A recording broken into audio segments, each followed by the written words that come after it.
Hey there, welcome to Brad Arrows.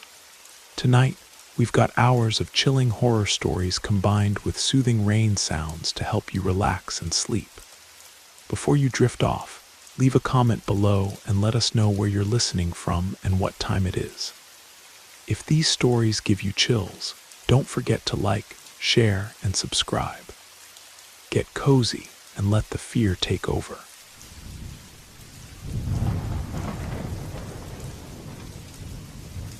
This story happened about 4 or 5 years ago. At the time, I was around 15 or 16 years old. My sister and I had moved to another state with our mother after our parents separated. I was only 7 when they divorced, and things at my father's house never seemed quite right.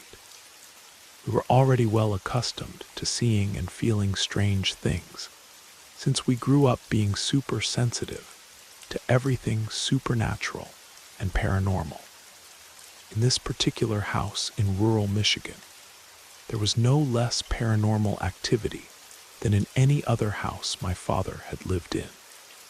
My sister and I were certain that there was something always following him. But let me get to the story. When my sister and I returned to visit my father during a summer break, it must have been around 3 in the morning. I was sitting on the floor of my room, texting with my cousin. The configuration of the house was as follows. Directly in front of my room was my adopted brother's room with a bathroom in between us. Suddenly, I began to feel nauseous and a mild headache. I looked up because I heard some noises coming from my brother's room. What I saw haunts me in my nightmares to this day. In his doorway, peeking from behind, was a tall figure. It was darker than the darkness itself, and where its eyes should have been, there were holes. Its fingers were curved on the door, long fingers, maybe about 10 inches long, that looked more like knives. It stared at me for about 30 seconds before retreating into the room. I panicked and ran to my brother's room, fearing for his safety.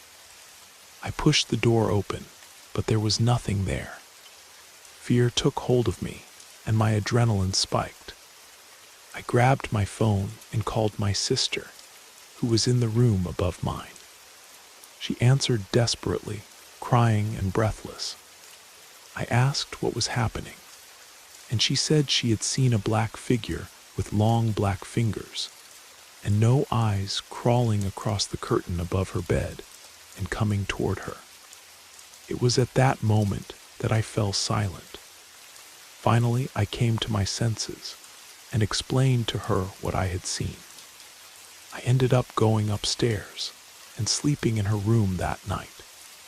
The next day, my father came to my sister and me showing some scratches he had on his leg that he didn't know how he had gotten.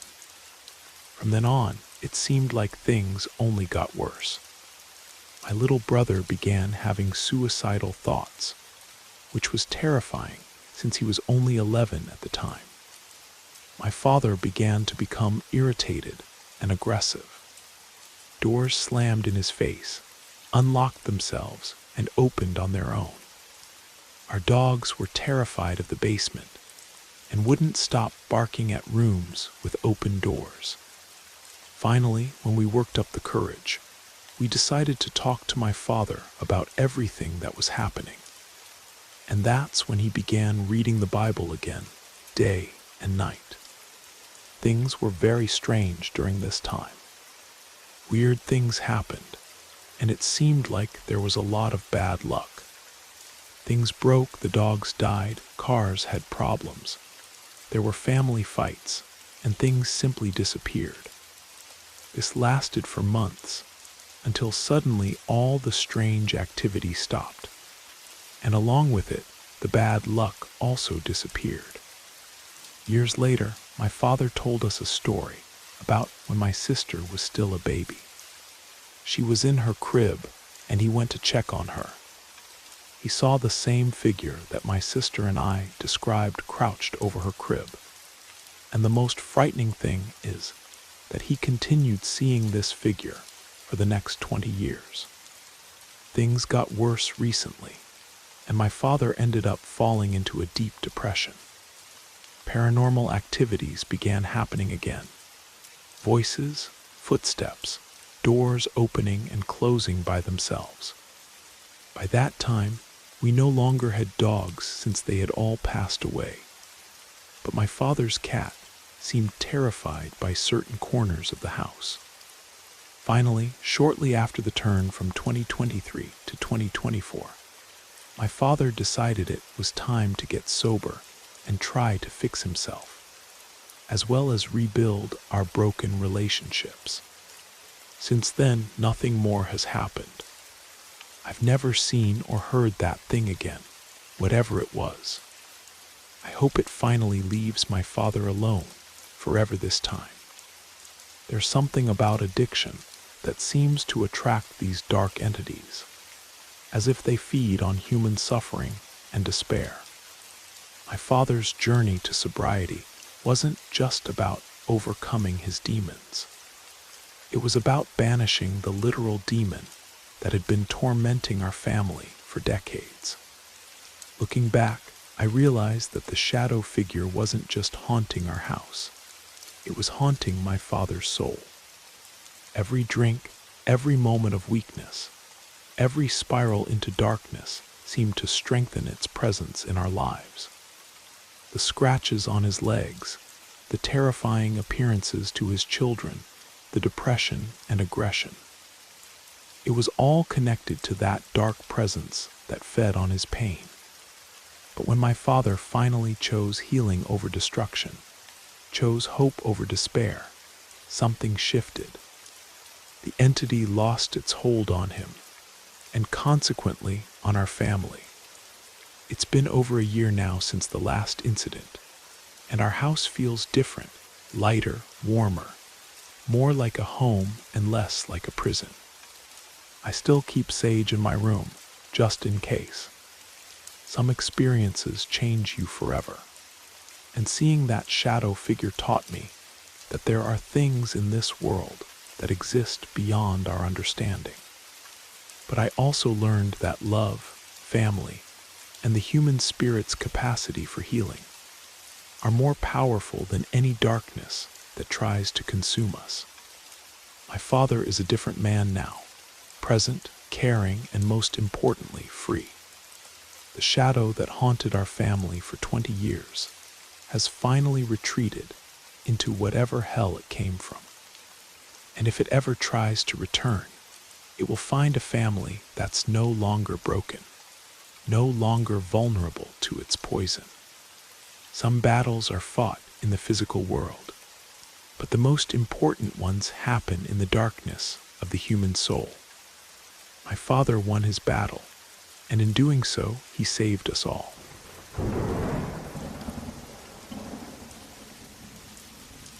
I'll start by saying that although I believe in the possibility of paranormal and mysterious creatures existing, I usually adopt a show me the proof, or it didn't happen, approach. That said, I have no concrete evidence about the incident I'm about to tell, so I completely understand if you choose not to believe this story. My grandmother on my mother's side always claimed to be sensitive to the paranormal. Over the years, she shared countless stories with me about encounters with ghosts, demons, and even angels.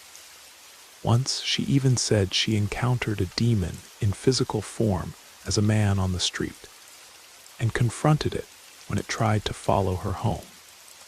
However, none of these stories have witnesses or anything that can confirm if the events actually had any connection to the supernatural. Except for one, which is the one I decided to share here, since every member of my family remembers the event exactly the same way. Now a bit of context.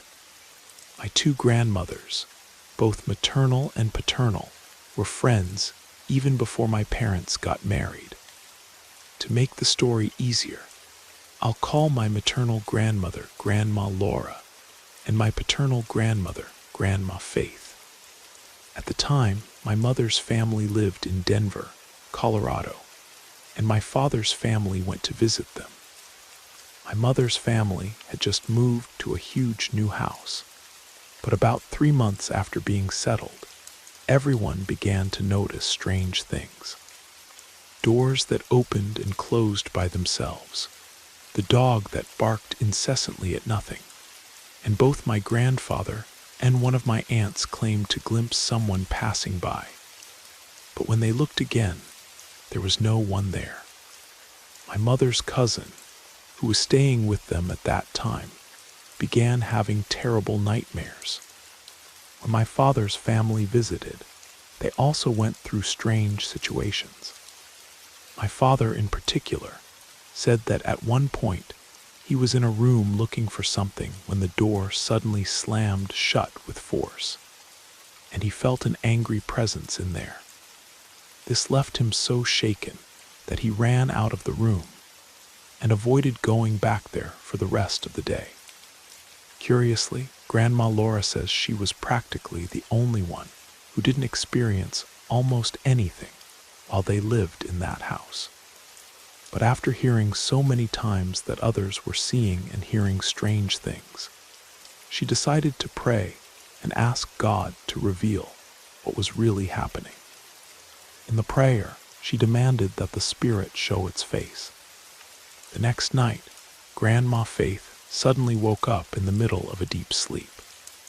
She said she didn't really know why she had awakened.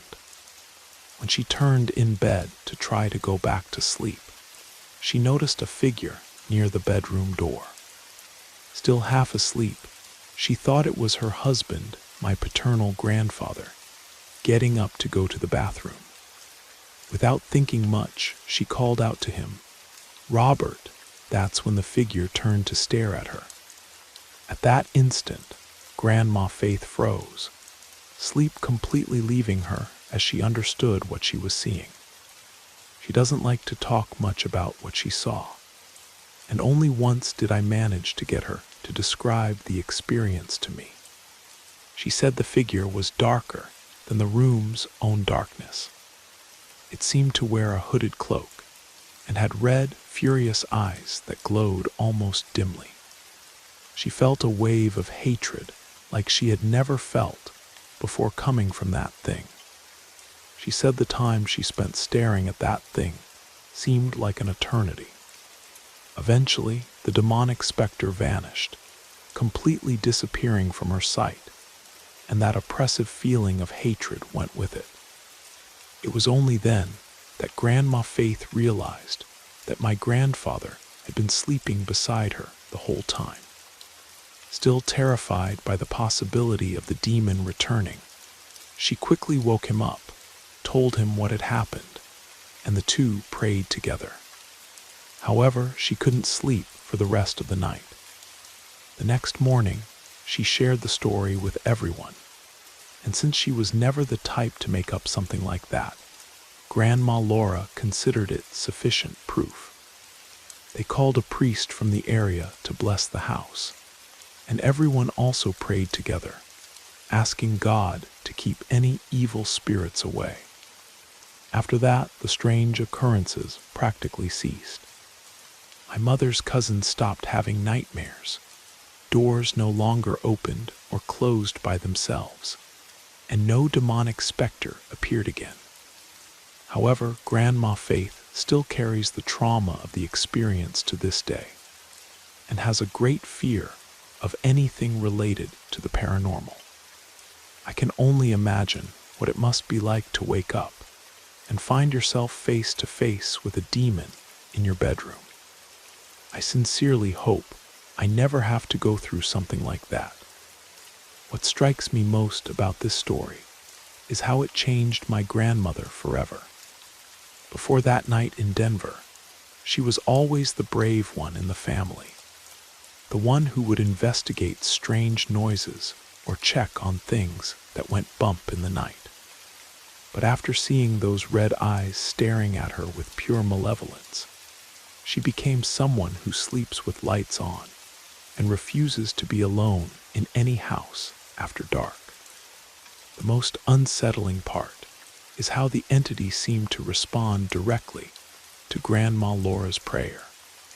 She had demanded to see what was haunting the house, and the very next night it showed itself not to her, but to the most vulnerable person in the house, someone who had no spiritual preparation or protection.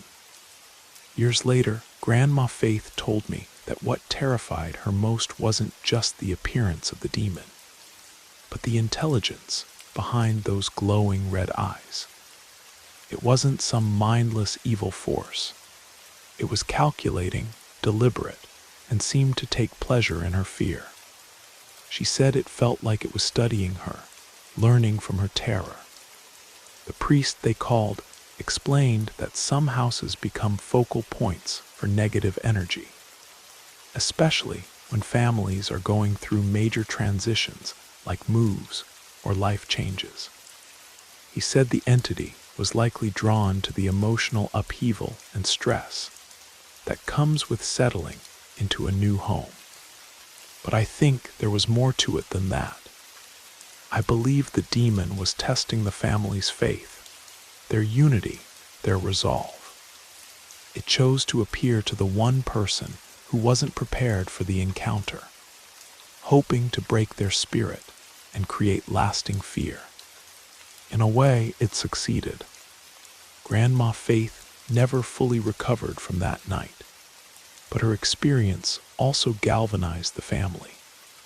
They became closer, more protective of each other, and more aware of the spiritual battles that can rage in the shadows of our everyday lives. Sometimes the most powerful testimonies come from the most unexpected witnesses.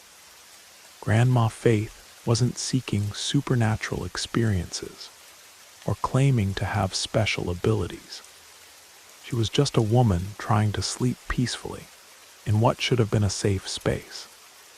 But that night, evil chose to reveal itself to her, and her honest account of that encounter serves as a warning that some presences in this world are far darker and more dangerous than we could ever imagine.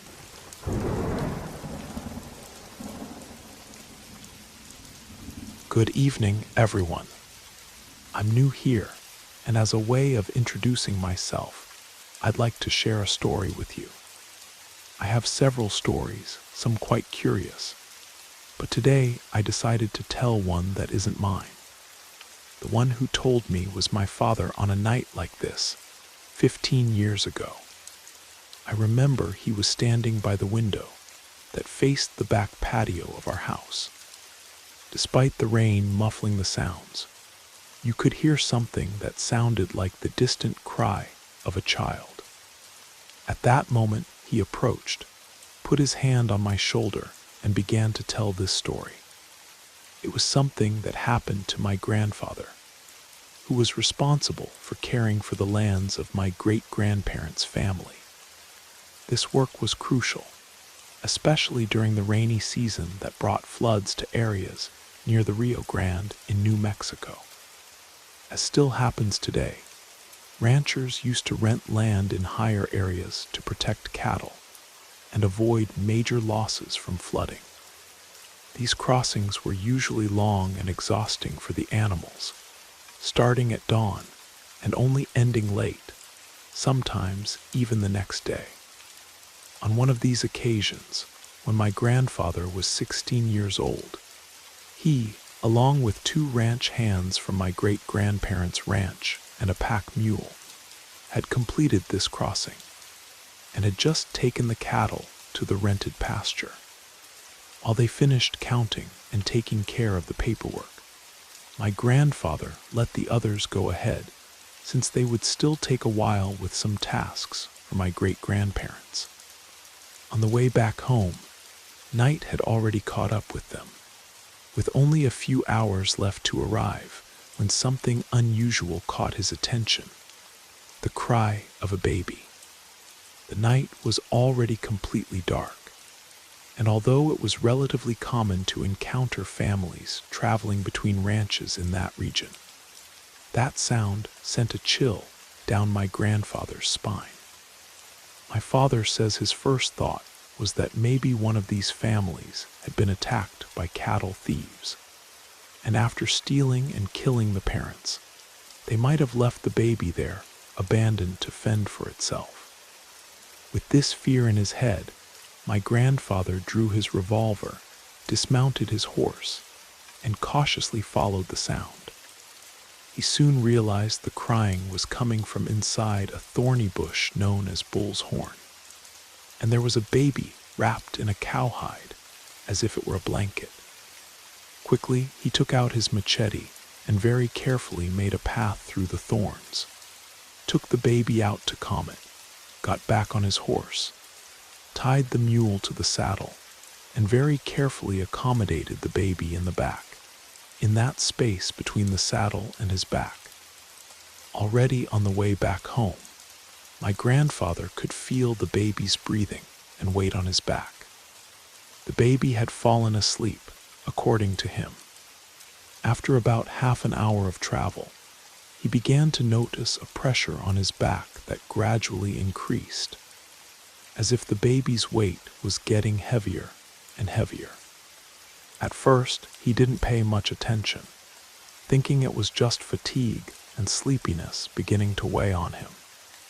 Maybe because the weight increase was slow, or because he was very focused on the road ahead. He didn't immediately realize that what he now felt resting on his back was the weight of a grown man, forcing him to bend his spine forward. The hot breath clouded his vision, and his hands were already trembling with the cold that suddenly took hold of him. He became motionless, trapped by fear, when he realized that what he had taken from the thorn bush was nothing good. Suddenly, something broke his paralysis. A small touch, almost imperceptible, against the heel of his boot. Then, turning his head slightly without knowing if he really wanted to see what it was, hoping it was just a loose buckle from the old saddle swaying with the horse's rhythm, he looked. But what he saw was far from that.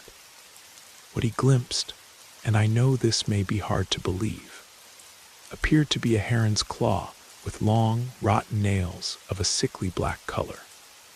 Soon after, a thick, wet laugh echoed, mocking him, while a hand with 3 hairy, robust fingers dragged over his shoulder, pressing the fingertips into the skin over the cotton shirt my grandfather wore. My old man always says that at that moment, all the fear his father felt transformed into pure rage. In a quick movement, without even thinking, he spun his hip to the left and hit that thing with his elbow right in the face, knocking it to the ground. He drew his weapon as fast as he could, aimed, and saw the creature groan, writhe, and crawl, until it was on all fours in a bizarre position, with displaced paws that reminded my grandfather of a spider's movements. The creature remained motionless for an instant, ready to jump on him and knock him off the horse. With his eyes fixed on it, my grandfather knew that if he tried to flee, that thing would certainly follow him, and he had no confidence that his already tired horse could run fast enough. So he shot. The shot hit the creature, which let out a strange scream, and in an agile leap disappeared into the tall undergrowth behind him. Even without his hand trembling, my grandfather continued with his finger on the trigger, aiming at those 2 red points like cigarette embers that moved in the middle of the tall grass, lurking. And then suddenly the sound returned, the baby's cry, now more pitiful than before, making a chill run down his spine while he felt his blood freeze. His horse was in panic, shaking and stamping its hooves on the ground forcefully. Maybe that's what finally caught that thing's attention. For the first time, it looked away from my grandfather, and without hesitation, it lunged at the mule.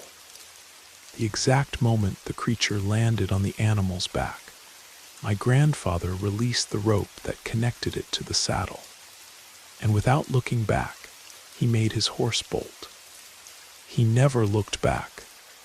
The path was full of low branches, and he needed all his concentration. He didn't stop whipping the horse, keeping it at full gallop for the rest of the journey. When there were only a few miles left, my grandfather began shooting into the air. According to my father, he did this to alert the ranch staff. In response, everyone armed themselves and mounted immediately to meet him. When he saw the group of men approaching in the distance, a chill took hold of him. He was certain the demon was on his trail. Seeing my grandfather emerge from the woods at full speed, the group led by my great-grandfather stopped, dismounted, and without asking questions, pointed their rifles and pistols at the undergrowth where my grandfather had come from. As soon as they reached him, without saying a word, he got off his horse, took the rifle tied to his father's saddle, and aimed along with the others. The silence was total, as if even the forest sounds had disappeared. And then Manuel, one of the older workers, lowered his weapon, looked at my great-grandfather and said, "Boss, boss, it's a baby crying there in the woods." My great-grandfather, without lowering his weapon, looked at his son's face and saw in it an expression of pure terror. Then he said, "That's not a child." Understanding the message immediately, Manuel quickly crossed himself, hastily pulled his scapular from his neck, and placed it over the rifle barrel. Slowly, always attentive to what might be following them, they returned to the ranch, lit bonfires, and stood guard for the rest of the night. The next morning, 6 men, including my grandfather, returned to the scene of the incident. There they found the mule's remains scattered everywhere, its entrails hanging even from the trees. 2 things caught their attention. First was the absence of blood, and second, the wounds appeared burned, as if they had been carbonized. My grandmother also used to say that even when he was old, my grandfather still felt guilty about the whip marks he left on his favorite horse that night. But he admitted that among all the marks, he wasn't sure if the deepest ones were made by him. This is the story my father told me on a night like this, 15 years ago. He was standing by the window that faced the back patio of that house where we lived, while muffled by the rain. You could hear what seemed to be the cry of a child. What terrifies me most about this story is how it stayed in our family for generations. My great-grandfather told it to my grandfather, who told it to my father, who told it to me. Each time, the teller's eyes would grow distant, as if they were seeing something beyond the present moment, something that lived in the shadows of memory and nightmare. My father explained that in that part of New Mexico, the old-timers had names for creatures like this. They called them Lloronas falsas, false weeping women, entities that mimicked the cries of children to lure unsuspecting travelers into the wilderness. But this thing was different, more primal, more savage than the legends described. The ranch hands who worked for my great-grandfather's family had their own theories. Some said it was a skinwalker, a Navajo witch that had taken the form of something unnatural. Others believed it was something older, something that existed in that land long before any of our families arrived. What I know for certain is that after that night, my grandfather never traveled alone again. He would rather sleep under the stars with the cattle than risk another encounter with whatever that thing was. And for the rest of his life, whenever he heard a baby crying, even his own children and grandchildren, his hand would instinctively move to where his gun used to rest. The saddest part is that my grandfather carried that fear with him until the day he died. In his final years, when Alzheimer's began to take his memories, the one thing that remained crystal clear was that night with the creature. He would tell the story over and over, each time with the same terror in his eyes, as if it had just happened.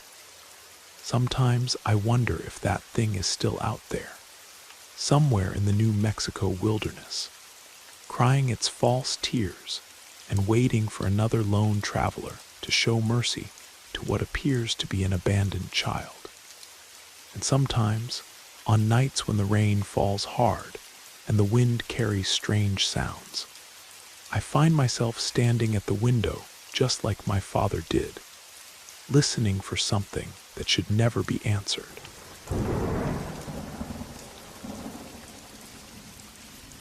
It was a Thursday night in late October when everything changed for me. I had been visiting my college roommate Jake in his new apartment across town, and we'd spent the evening catching up over pizza and a few beers. By the time I decided to head home, it was already past 2 in the morning. The drive from Jake's place to my apartment usually took about 25 minutes, winding through some of the quieter residential areas on the outskirts of Phoenix. I'd made this drive dozens of times before, but never this late at night. The streets were practically deserted, with only the occasional streetlight cutting through the darkness. A light drizzle had started falling around midnight, and by the time I was on the road, it had turned into a steady rain that made the asphalt slick and reflective. I kept my speed down, taking extra care at the turns and intersections. The wipers squeaked rhythmically against the windshield, creating an almost hypnotic sound that made me grip the steering wheel a little tighter to stay alert. About 15 minutes into my drive, I approached a 4-way intersection controlled by traffic lights. As I slowed to a stop at the red light, I noticed something odd. There was a dark sedan positioned right in the middle of the crosswalk, blocking part of the intersection. The car's headlights were on, and from what I could see, it looked like a newer model Honda Accord. But it wasn't moving, even though the light facing that direction was clearly green. At first, I thought maybe the driver had stalled out or fallen asleep at the wheel. It happens more often than you'd think, especially late at night. I sat there for a moment, waiting for the light to change, occasionally glancing over at the motionless vehicle. The rain was coming down harder now, creating streams of water that ran down my windshield and distorted my view. When my light finally turned green, I carefully maneuvered around the Honda, giving it a wide berth. As I passed by, I tried to get a look inside to see if the driver needed help, but the combination of tinted windows and rain made it impossible to see anything clearly. For a brief moment, I considered pulling over to check on them, but something in my gut told me to keep driving. I had barely made it 2 blocks past the intersection when I noticed headlights in my rearview mirror. The same Honda that had been sitting motionless just moments before was now following me, maintaining a steady distance of about 50 feet. My first thought was relief. Obviously, the driver hadn't been in trouble after all. But as I continued driving, that relief quickly turned to unease. The car stayed behind me through every turn, never getting closer, never falling back. When I slowed down, it slowed down. When I sped up slightly, it matched my pace exactly. This went on for several minutes, and with each passing moment, my anxiety grew stronger. I wasn't normally paranoid about other drivers, but this felt different. It felt deliberate. About 10 minutes later, as I was driving down a particularly dark stretch of road lined with tall pine trees, a warning light suddenly appeared on my dashboard. It was the tire pressure monitoring system, indicating that one of my tires was losing air. This wasn't entirely unusual. I'd had slow leaks before, but the timing felt suspiciously coincidental. I glanced in my rearview mirror again. The Honda was still there, its headlights now seeming brighter and more menacing in the darkness. My hands were getting sweaty on the steering wheel, and I could feel my heart rate starting to increase. Something was definitely wrong. I was only about 5 minutes away from my neighborhood when another warning appeared on the dashboard, this one more serious: tire pressure critical. Almost immediately, I could feel the car starting to pull to the right, and I knew I had a flat tire. My stomach dropped as the pieces of the puzzle started clicking together in my mind. I managed to keep driving for another minute or so, but the car was becoming increasingly difficult to control. The Honda behind me had maintained its distance, almost as if the driver knew exactly what was about to happen. Finally, I had no choice but to pull over to the shoulder of the road. As soon as I came to a stop, the Honda pulled over as well, parking about 30 feet behind me. My first instinct was to call for help, but in my panic and confusion, I found myself just sitting there, staring at the Honda in my rearview mirror, trying to figure out what the people inside were planning to do. I didn't have to wait long to find out. 3 car doors opened simultaneously, and 3 men emerged into the rain. They moved quickly and with purpose, like they had done this before. 2 of them approached my car from the driver's side, while the third circled around to the passenger side. The man who reached my window first was tall and wore a dark hooded sweatshirt. He knocked on the glass and shouted for me to unlock the door, and that's when I saw the gun in his other hand. Everything happened so fast that I could barely process what was happening. Before I could even think about locking the doors or trying to drive away on the flat tire, one of the men at the back of my car smashed the rear passenger window with what looked like a crowbar. Glass exploded inward, and within seconds, he had reached through and unlocked the back door. The noise they were making was incredible, shouting commands at each other, the sound of breaking glass, the scraping of metal against metal. But it all seemed distant and muffled, like I was experiencing it through a fog. I remember thinking, almost absurdly, about how cold the rain felt as it started coming through the broken window. The man with the gun yanked my door open and pulled me out of the car so forcefully that I lost my balance and fell to the wet pavement. As I lay there on the cold, rain-soaked asphalt, staring up at the dark sky, all I could think about was how the water was soaking through my clothes and how strange it was that this was happening to me. I wasn't on the ground for very long. One of the other men called out to the one standing over me, and he responded by hitting me in the head with something hard. I'm still not sure if it was the gun or just his fist. The blow was hard enough to make me see stars, but somehow I managed to stay conscious. I heard car doors slamming, engines starting, and then they were gone, speeding off into the night. I lay there for a few more moments, trying to get my bearings, before slowly getting to my feet. They had taken my wallet, my phone, and my watch, but they had left my car keys. With no other choice, I drove home on the flat tire, the rim grinding against the asphalt with every rotation. The damage to my car was significant, but I was alive, and that's what mattered. When I called the police from my apartment, they took my statement and launched an investigation. A few days later, they called to tell me what they had discovered. The suspects had apparently placed several small metal spikes along the road at that intersection, designed to puncture tires slowly rather than cause an immediate blowout.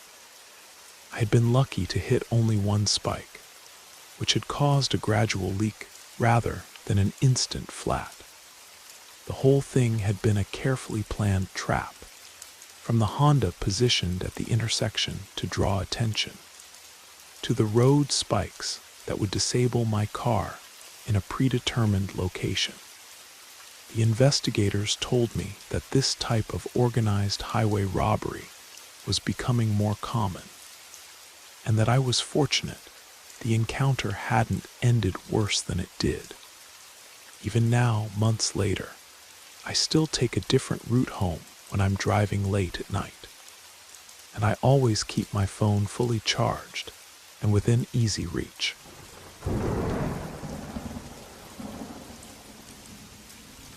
I was 24 years old when I moved into the small duplex on Maple Street in suburban Denver.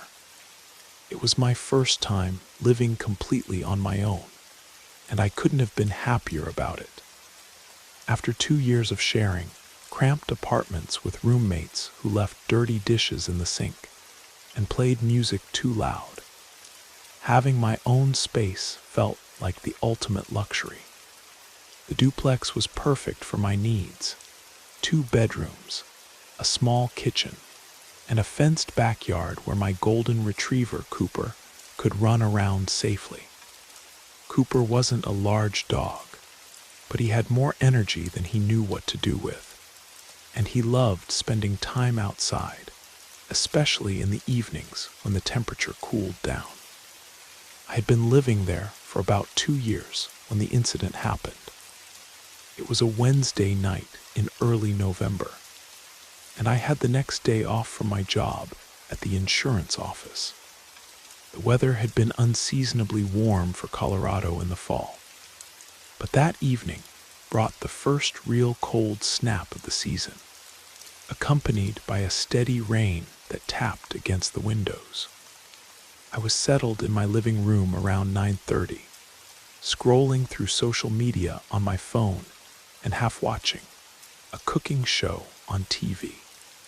Cooper had been lying by the sliding glass door that led to the backyard, occasionally looking outside with that alert expression dogs get when they sense something interesting.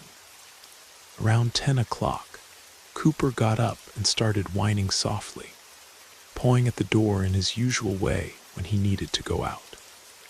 I set my phone aside and let him into the backyard, then closed the door and went to the kitchen to grab a snack.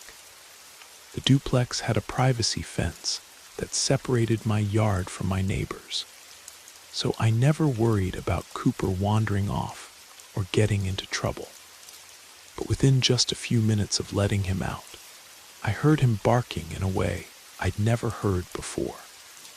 It wasn't his normal bark when he saw a squirrel or another dog walking by. This was different, higher-pitched and frantic, almost panicked. Through the kitchen window, I could see him running back toward the house with his tail between his legs. I immediately went to the door and let him in. He was trembling and kept looking back toward the yard, his ears flat against his head. I stepped outside and looked around, expecting to see a raccoon or maybe a coyote near the fence line, but the yard appeared empty. I called out a few times, thinking maybe there was a stray animal hiding somewhere, but I didn't see or hear anything unusual. Cooper seemed genuinely shaken, which was completely out of character for him. He was normally a confident, social dog who loved meeting new people and wasn't afraid of much. But that night, he stayed close to me, jumping up onto the couch and curling up in my lap like he was seeking protection. For the next hour, Cooper kept lifting his head and looking toward different windows around the house. First the front window, then the side window in the kitchen, then back to the sliding door. Each time, his ears would perk up and he'd stare intently, as if he was tracking something moving around the outside of the house. Around 11:15, Cooper suddenly became very still and started growling low in his throat. He was looking directly at the large picture window behind the couch where I was sitting. I turned around to see what had caught his attention, and my blood ran cold. There was a man standing just outside the window, so close to the glass that I could see the fog from his breath on the surface. He was staring directly at me with an intensity that made my skin crawl. The moment our eyes met, I screamed and jumped back from the couch. The man immediately turned and ran along the side of the house toward the front yard. Cooper started barking again, but this time it was an aggressive, protective bark rather than the fearful whimpering from earlier. I quickly closed all the blinds and curtains throughout the house, checking and double-checking that every window was locked. In the brief moment I had seen him, I didn't recognize the man at all. He appeared to be middle-aged, with dark hair and wearing what looked like a navy blue jacket. But what stuck with me most was the deliberate way he had been watching me, like he had been studying my movements and routines. I tried to listen for any sounds that might indicate he was still around, but the rain was coming down hard enough to mask any footsteps or other noises.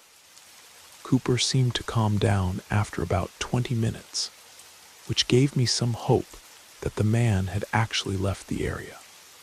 Despite my nerves, I eventually went to bed around midnight, bringing Cooper with me and making sure my bedroom door was locked. It took me a long time to fall asleep, and my dreams were filled with anxious scenarios and half-remembered sounds.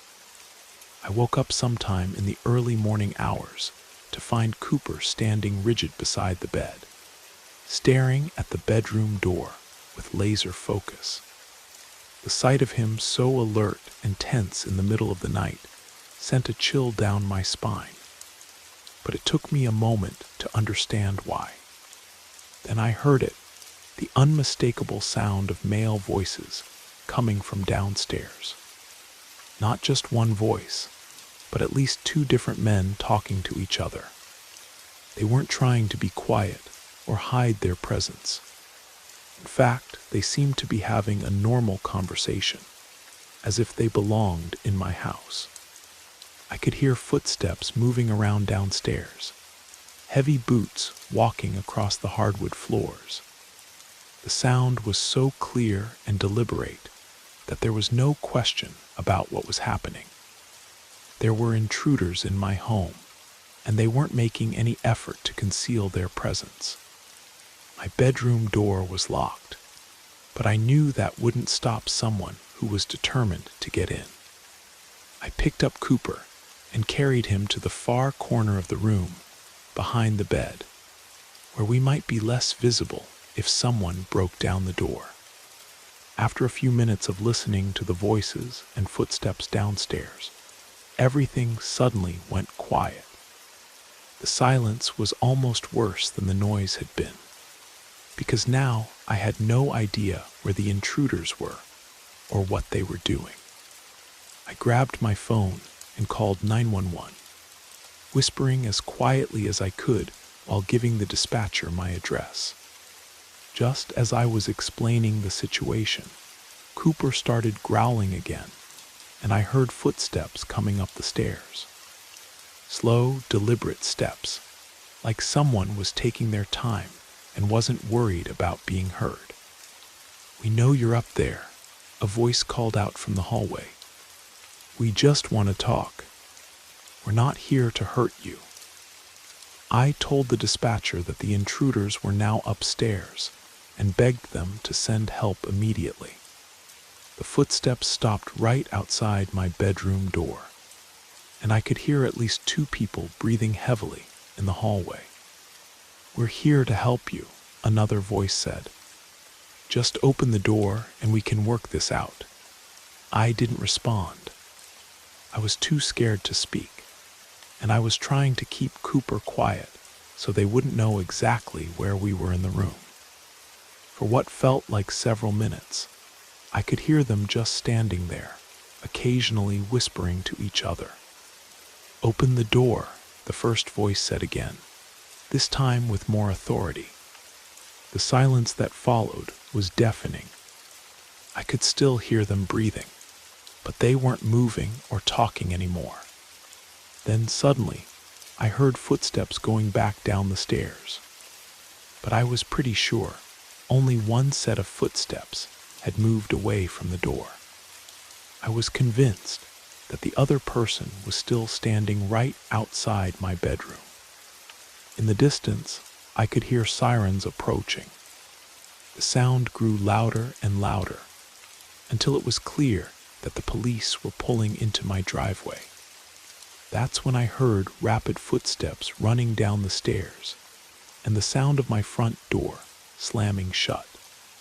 But I still wasn't convinced that both intruders had left. I could have sworn that I had heard only one person run down the stairs, which meant the other one could still be hiding somewhere in the house. When the police officers knocked on my bedroom door and identified themselves, I was almost too scared to open it. What if it wasn't really the police? What if one of the intruders was still in the house and had somehow gotten hold of a police radio? But when I finally opened the door, it was indeed a uniformed officer. I immediately told him about my concern that one of the intruders might still be in the house, and he called for backup while escorting me outside to wait on the front porch. 2 more officers arrived and conducted a thorough search of the house, but they didn't find anyone. The only evidence that anyone had been inside were muddy footprints tracked throughout the downstairs area, and a kitchen window that had been left unlocked. I honestly couldn't remember if I normally kept that window locked, which made the whole situation even more unsettling. The fact that I had been so certain that one of the men was still in the house, but the police found no trace of him, haunted me for weeks afterward. The feeling that someone might still be watching me, waiting for the right moment to return, made it impossible for me to feel safe in that house. I moved out 3 months later. The stress of constantly checking locks, jumping at every sound, and wondering if someone was lurking outside my windows became too much to handle. Even now, living in a completely different part of the city in a secured apartment building, I sometimes wake up in the middle of the night with the feeling that I'm not alone.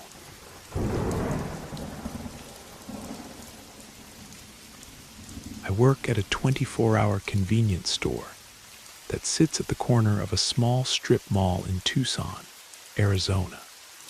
It's basically a more modest, local version of a 7-Eleven. For a while, I was taking the overnight shifts that started at 11 p.m. and went until 7 in the morning. I accepted these hours because they were always the most peaceful, which meant fewer tasks to deal with and less stress overall. My responsibilities were pretty straightforward: help customers, restock shelves, and take the trash out to the dumpster. Most of the time, there really wasn't much to do, especially during the dead hours between 2 and 5 in the morning, when even the late-night crowd had gone home.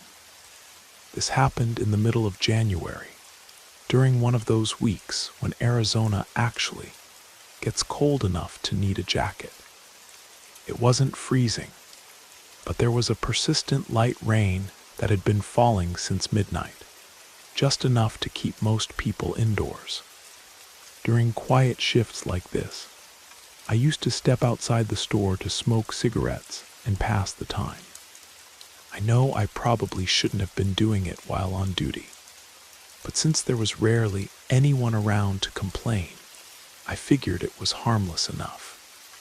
The strip mall has about 8 or 9 other businesses connected to our store: a nail salon, a dry cleaner, a small restaurant, and a few other shops.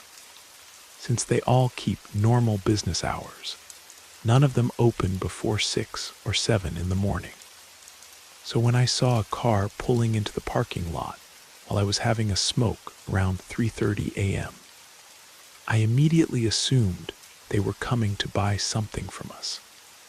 I stubbed out my cigarette, tossed it in the trash, and went back inside to wait for the customer. The car was a dark blue Chevy Malibu, maybe 10 years old, and it had parked in a spot fairly close to our front door.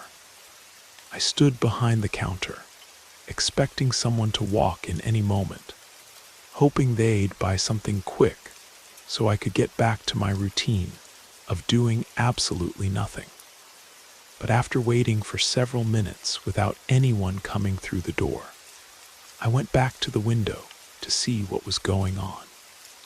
The car was still there in the same parking spot, but now the headlights were turned off, and I couldn't see anyone sitting inside. The rain was still coming down, and since all the other businesses were obviously closed, I couldn't figure out where the people had gone. I looked around the parking lot for a few more moments, but didn't see anything out of the ordinary. So I shrugged it off and went back to my spot behind the counter, assuming they'd probably just decided they didn't need anything after all and had walked somewhere else. About 45 minutes passed in complete boredom. I spent most of that time just standing in the same place, letting my mind wander and checking the clock every few minutes. When I looked up and realized it was almost 4:30, I decided it was a good time to collect all the trash from around the store and haul it out to the dumpster. I went around gathering garbage from each of the waste baskets, dumping the bags into a rolling cart and replacing them with fresh liners. While I was doing this, I heard a sharp cracking sound coming from outside. It sounded like something breaking or snapping, but with the rain pattering on the roof and the sound being somewhat muffled by the walls, I couldn't tell exactly what it was or where it had come from. At the time, I didn't think much of it. It just seemed like one of those random noises that old buildings sometimes make, especially when there's moisture involved. After filling up the cart with trash bags, I wheeled it toward the back room and unlocked the rear door that led to the dumpster area. I let out a sigh when I saw that the rain had picked up significantly since I'd been outside earlier. Of course, it would start coming down harder right when I needed to go out and deal with the garbage. But I had to get it done. So I pushed the cart through the rain to the large dumpster that sat directly across from the back door. After tossing all the bags into the dumpster, I turned to head back inside. But that's when I noticed something that made me stop in my tracks. The business right next to ours, a small insurance office, had its back door propped wide open. I had never seen anyone there before 6 in the morning, so seeing that door open at this hour struck me as very strange. I hurried back inside to get out of the rain, then went to the front of the store to get a better view of the situation.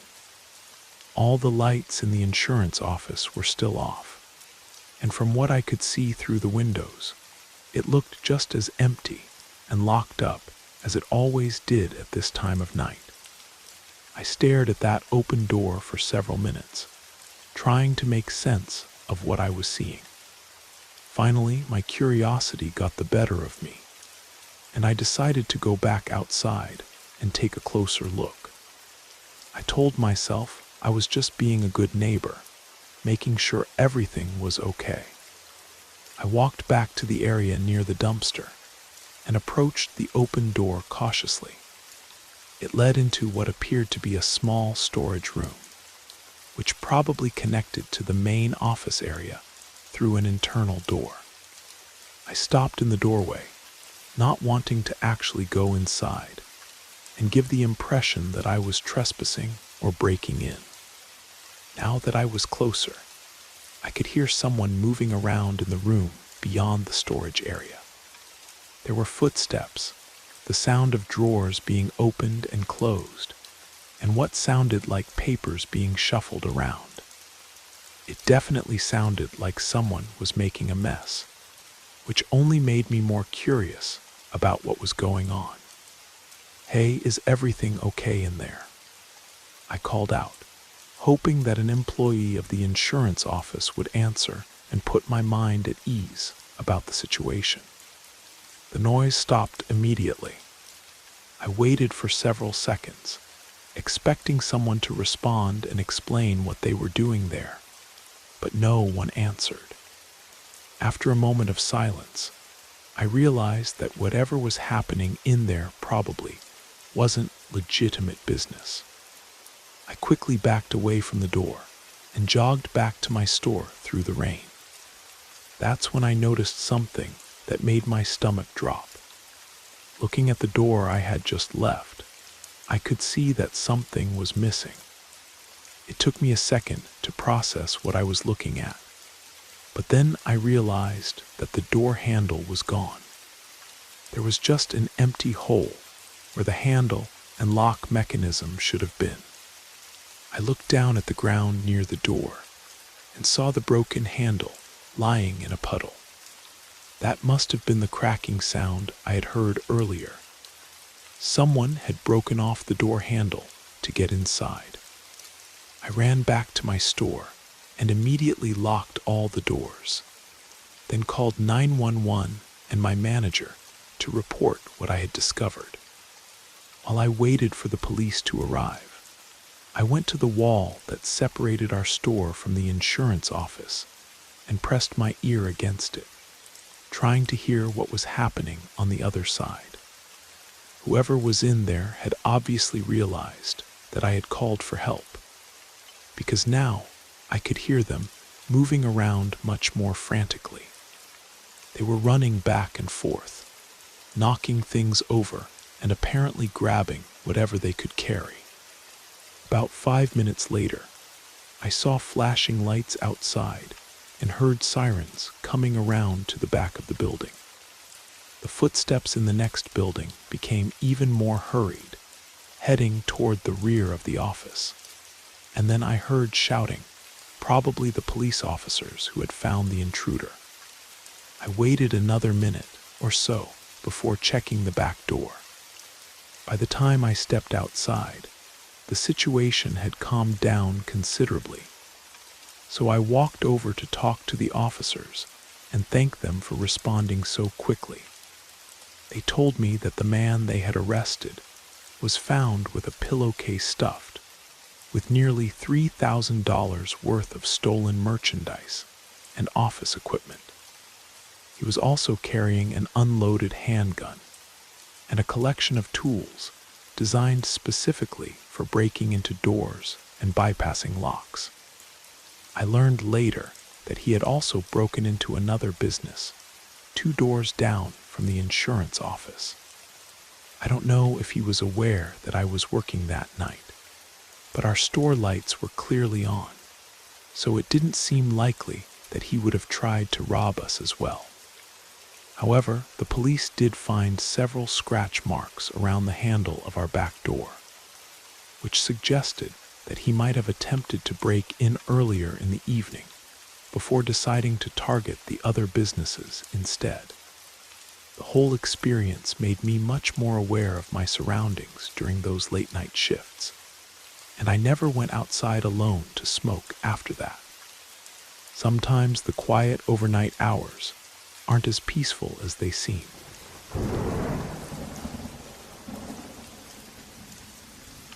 The regular customer a few years ago. I applied for a temporary job at a gas station here in Albuquerque. I was planning to move to California in about 6 months, so it didn't make sense to look for something more permanent, but I still needed to earn some money before making the transition. The pay was decent enough to convince me to take the night shift they were offering. My job was basically to run the register and occasionally handle some routine maintenance tasks around the station. I had been working there for about 4 months when this story took place. During that time, I had gotten familiar with a customer who showed up almost every single night, usually around 1 or 2 in the morning. This guy bought the most random assortment of items you could imagine. Sometimes it was household supplies, other times it was snack food or energy drinks, and occasionally he'd purchase things like duct tape, rope, or basic tools. What was curious about his shopping habits was that he always bought things that would have been much cheaper and easier to find at any regular grocery store or hardware store. But he consistently chose to buy them at our gas station, where everything was marked up significantly. He wasn't much of a conversationalist, which suited me fine since I wasn't particularly interested in making friends with customers anyway. What I knew about him was limited. He said his name was Marcus. He drove an older red Chevy Silverado, and he appeared to be somewhere in his mid-40s. He always paid in cash and never seemed to be in any particular hurry. One night around 12:30 a.m., Marcus came into the station when there was nobody else around. I was sitting behind the counter, basically counting down the minutes until my shift ended, feeling that familiar late-night boredom that comes with working the graveyard shift. But that night, there was something noticeably different about Marcus. He was sweating heavily despite the fact that it was a cool October evening, and he seemed agitated and rushed as he walked through the aisles. He was moving like he was desperately searching for one specific item, scanning the shelves with an intensity I'd never seen from him before. When he finally found what he was looking for, he practically ran to the counter and slammed the item down for me to ring up. It was a heavy-duty padlock, the kind typically used for securing storage units or locking up bicycles and motorcycles. I tried to make casual conversation while processing his purchase. "Good to see you again, Marcus. Did you get yourself a new bike or something?" But he didn't even look at me. He just stood there fidgeting with his wallet, pulling out crumpled bills in a hurried, almost frantic way. There was something about his behavior that made me genuinely uncomfortable, but I decided not to push the conversation and just completed the transaction as quickly as possible. I watched him jog to his truck and drive away much faster than usual. There was definitely something off about the whole interaction, but I tried to rationalize it by thinking maybe he had actually bought a motorcycle or bicycle and was worried about leaving it unsecured somewhere while he ran errands. That explanation seemed plausible enough at the time, so I put it out of my mind and finished the rest of my shift without incident. But then several days passed without Marcus showing up, which was extremely unusual since he had been such a consistent nightly customer for months. It wasn't until the following Wednesday that I saw him again. I was working my usual shift when his red truck pulled into the parking lot around 1:15 a.m. It had been drizzling on and off all evening, and the first few hours of my shift had passed very slowly, with only a handful of customers stopping by. I was leaning back in my chair, staring out the window, and watching the light rain create patterns on the glass, when I saw Marcus's familiar truck entering the lot. As soon as he parked, he jumped out of the vehicle and rushed inside. I greeted him when he walked through the door, but he completely ignored me and went straight to the back of the store. He was walking quickly through the aisles, talking to himself under his breath. I couldn't make out what he was saying, but he seemed agitated and frustrated about something. It was while he was wandering around the store that I heard a loud banging sound coming from outside. My eyes instinctively went to the front windows, and the only thing I could see in the parking lot was Marcus's truck. The sound had been loud and metallic, like someone had kicked a car door from the inside. I looked back toward Marcus, who had stopped moving and was now staring directly at me with an expression that made my stomach drop. It was like he knew I had heard something I wasn't supposed to hear, and he was trying to figure out what to do about it. Another bang echoed from the parking lot, but I couldn't take my eyes off Marcus. I felt panic starting to rise in my chest as I realized that something was very, very wrong with this situation. Suddenly, Marcus broke eye contact and ran toward the exit. I was still somewhat paralyzed by confusion and fear, but I managed to grab my phone and take a picture of his license plate as he sped out of the parking lot. As soon as I could move again, I called 911. That night seemed to drag on forever, while I waited for any word from the police about what they had found.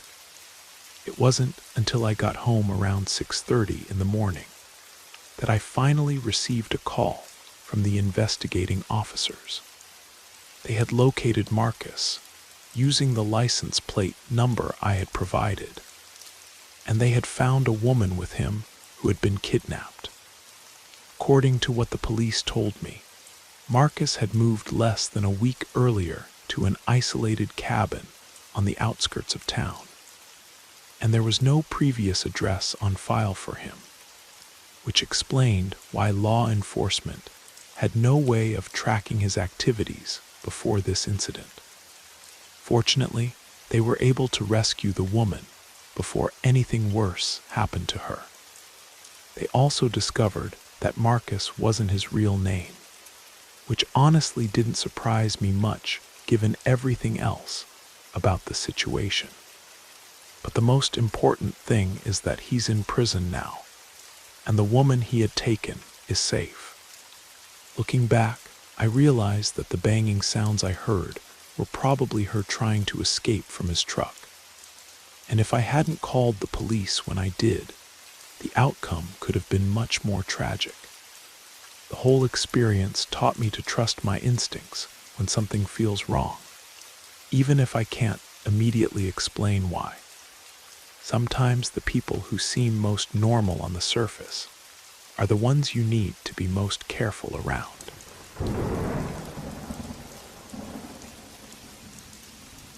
I was 14 years old when this happened, right in the middle of spring break.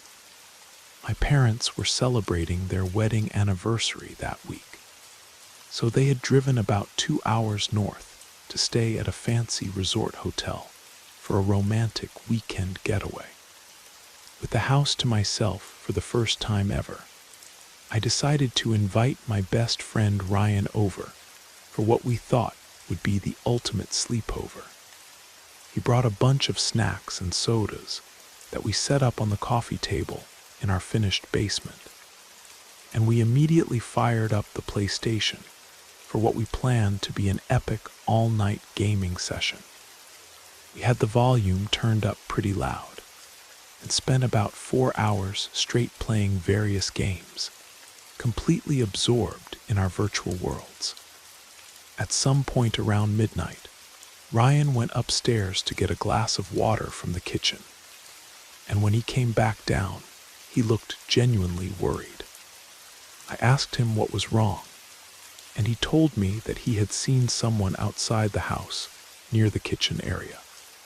We had a huge sliding glass door that took up most of the back wall of our kitchen, and he said he thought he saw a person standing in our backyard, close to the house.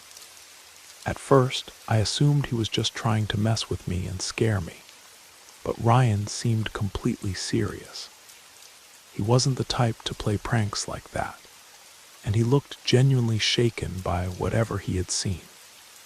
Both of us went upstairs to the kitchen to investigate, and initially, we didn't see anyone in the backyard.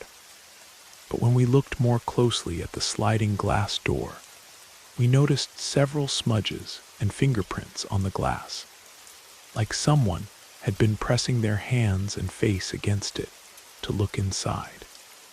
The sight of those marks sent a chill down my spine. We quickly closed all the blinds and curtains on the first floor and did a quick check of the other windows to make sure we didn't see anything else suspicious. When we didn't find any other signs of an intruder, we convinced ourselves that everything was probably fine. After all, we were just two teenage kids who had no idea how to handle a situation like this. We decided that whoever it was had probably just been curious and had moved on to bother someone else. So we went back downstairs and tried to continue our gaming session as if nothing had happened. Several more hours passed, and it must have been around 3 or 4 in the morning when Ryan started getting tired. We had just finished our final game of the night, so we turned off the PlayStation and got ready to sleep. Our basement had 2 small couches, so we each claimed one, threw some blankets over ourselves, and turned off the lights. For some reason, I just couldn't fall asleep that night. I kept dozing off for a few minutes at a time, then waking up again and again. Maybe it was the caffeine from all the soda we'd been drinking, or maybe it was lingering anxiety from the incident earlier. But I spent what felt like hours just lying there in the dark. During one of these periods when I woke up, I noticed that something was different. I opened my eyes and saw that the basement wasn't completely dark anymore. There was light coming from somewhere, and it took me a moment to figure out where it was coming from. I sat up slightly and realized that the light was filtering down from upstairs. Specifically, it was coming from the basement door at the top of the stairs, which was now standing partially open. I looked over at the other couch and saw that Ryan was still there, sleeping soundly. Could he have gotten up to use the bathroom without me noticing? It seemed unlikely that I would have slept through him walking around, especially since I had been having such a restless night. But I couldn't think of any other explanation for why the door would be open.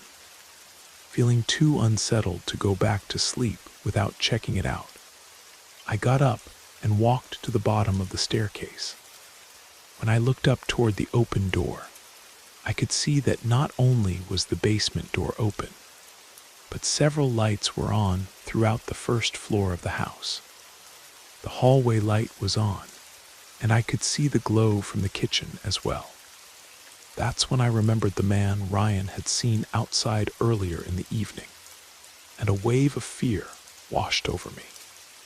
I climbed the stairs quietly and peeked through the doorway into the hallway.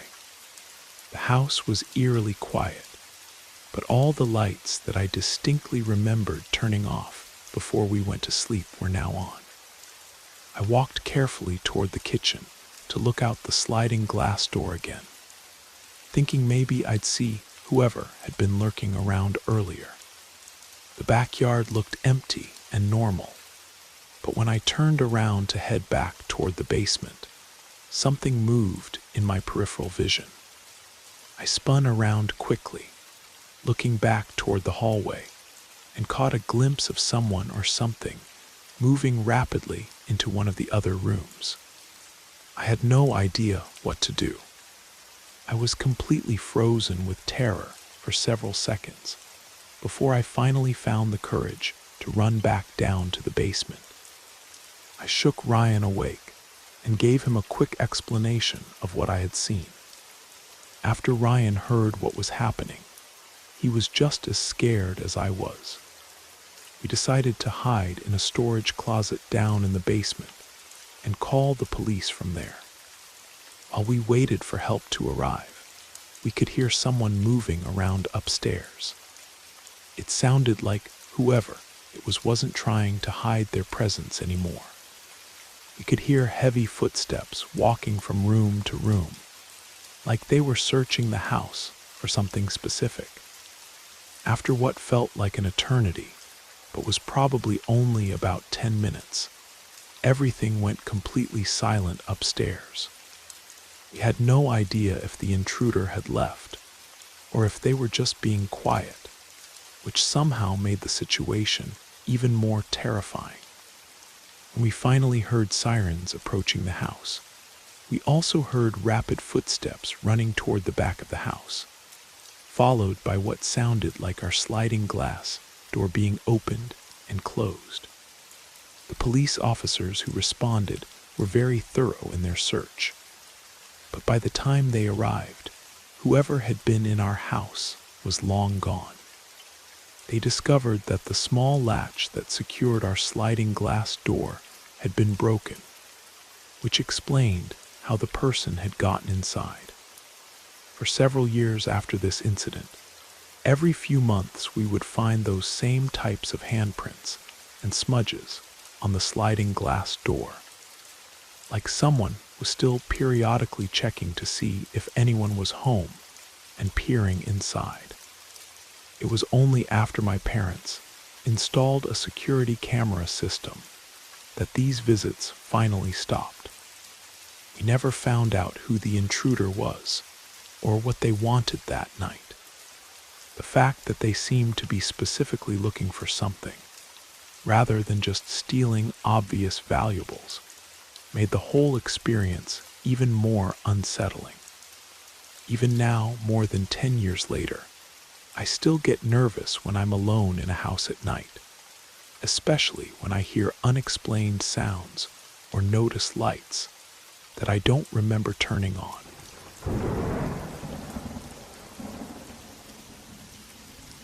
Last year, just as autumn was beginning to show its first signs in the mountains of Colorado, I decided to take a weekend hiking trip to a national forest about an hour and a half from where I live in Boulder. Those were probably going to be the last few days of really pleasant weather before winter set in for good, so I wanted to make the most of the opportunity. A coworker had mentioned a trail that supposedly led to an incredible overlook of a mountain lake, and he said it wasn't heavily trafficked, which sounded perfect to me. I prefer the quieter, more secluded hikes where you can really disconnect from civilization and enjoy the peace of nature. When I arrived at the trailhead on Saturday morning, I immediately noticed that this place was even more remote than I had expected. There were no official signs or trail markers, just a narrow dirt path that wound its way into a dense grove of aspen trees. Even though the lack of clear signage was a little concerning, I decided to go ahead with my plan. The path looked well-defined enough to follow safely. As I started hiking, it became obvious that very few people had used this trail recently. The ground showed almost no signs of foot traffic, and the path itself seemed to have been created more by wildlife than by human trail builders. But the forest around me was absolutely beautiful, full of golden aspen leaves, the sound of small streams trickling somewhere in the distance, and the kind of crisp mountain air that makes you feel completely alive.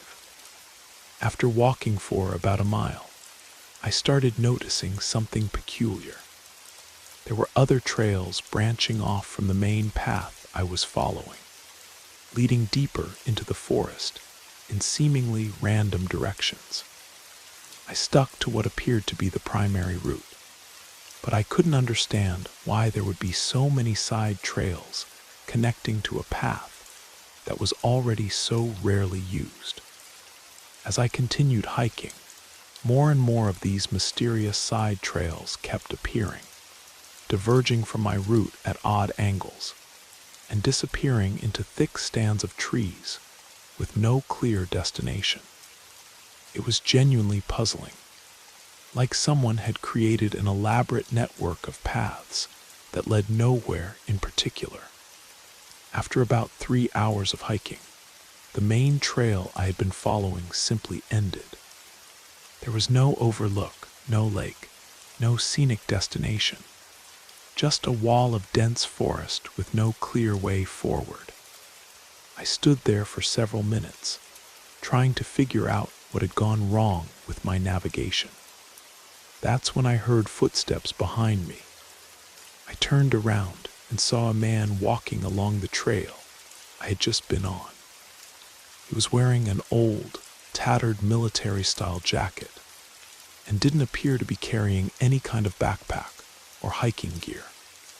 What struck me as most unusual was that he seemed completely absorbed in his own thoughts, walking with his head down and paying no attention to his surroundings. Something about his appearance and behavior made me feel uneasy, so I decided to step off the trail and observe him from behind a cluster of trees. He walked right past the spot where I was hiding and continued onto one of those mysterious side trails, disappearing into the forest without ever acknowledging that he had seen me. By this time, the sun was starting to get lower in the sky, and I realized I needed to head back to my car before it got dark. But when I started retracing my steps, I quickly discovered that I had a problem. I came to a fork in the trail that I didn't remember seeing on my way in. It occurred to me that at some point during my hike, I must have accidentally taken one of those side trails without realizing it. I looked around for any kind of landmarks or signs that might help me figure out which direction I had come from. But I couldn't find any trace of my own footprints or anything else that would indicate the correct path. I chose what seemed like the most logical direction and started walking.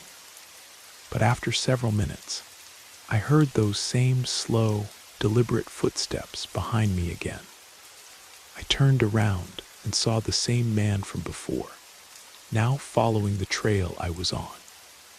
He was still walking with his head down, seemingly unaware of my presence. But something about the situation felt very deliberate.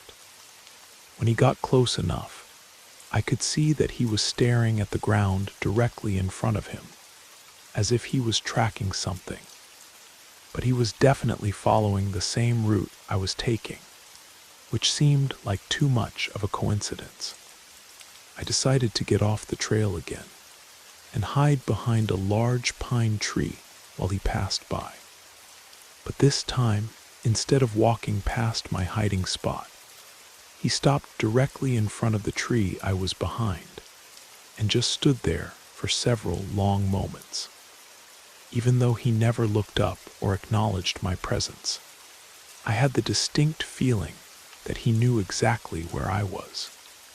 After what felt like an eternity, he continued walking down the trail, but now I was convinced that he was deliberately tracking me. I waited until he was completely out of sight before I started moving again. But instead of following the trail he had taken, I decided to cut through the forest in what I hoped was the general direction of the parking area.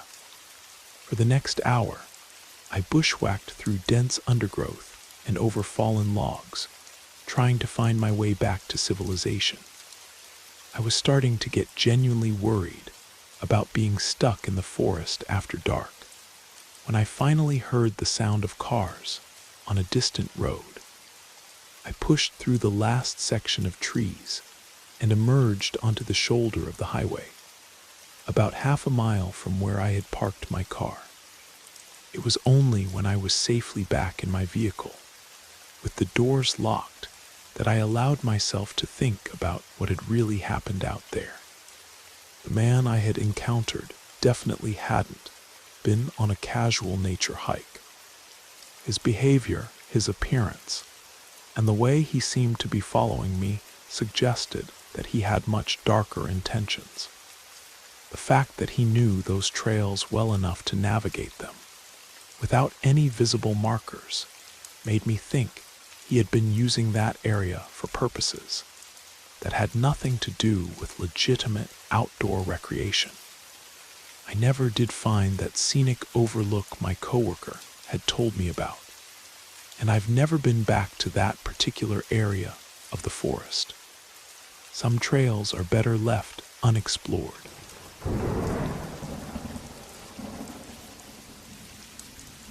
I had just turned 19 and was home from college for the summer, spending a few months with my dad at his house outside of Flagstaff, Arizona.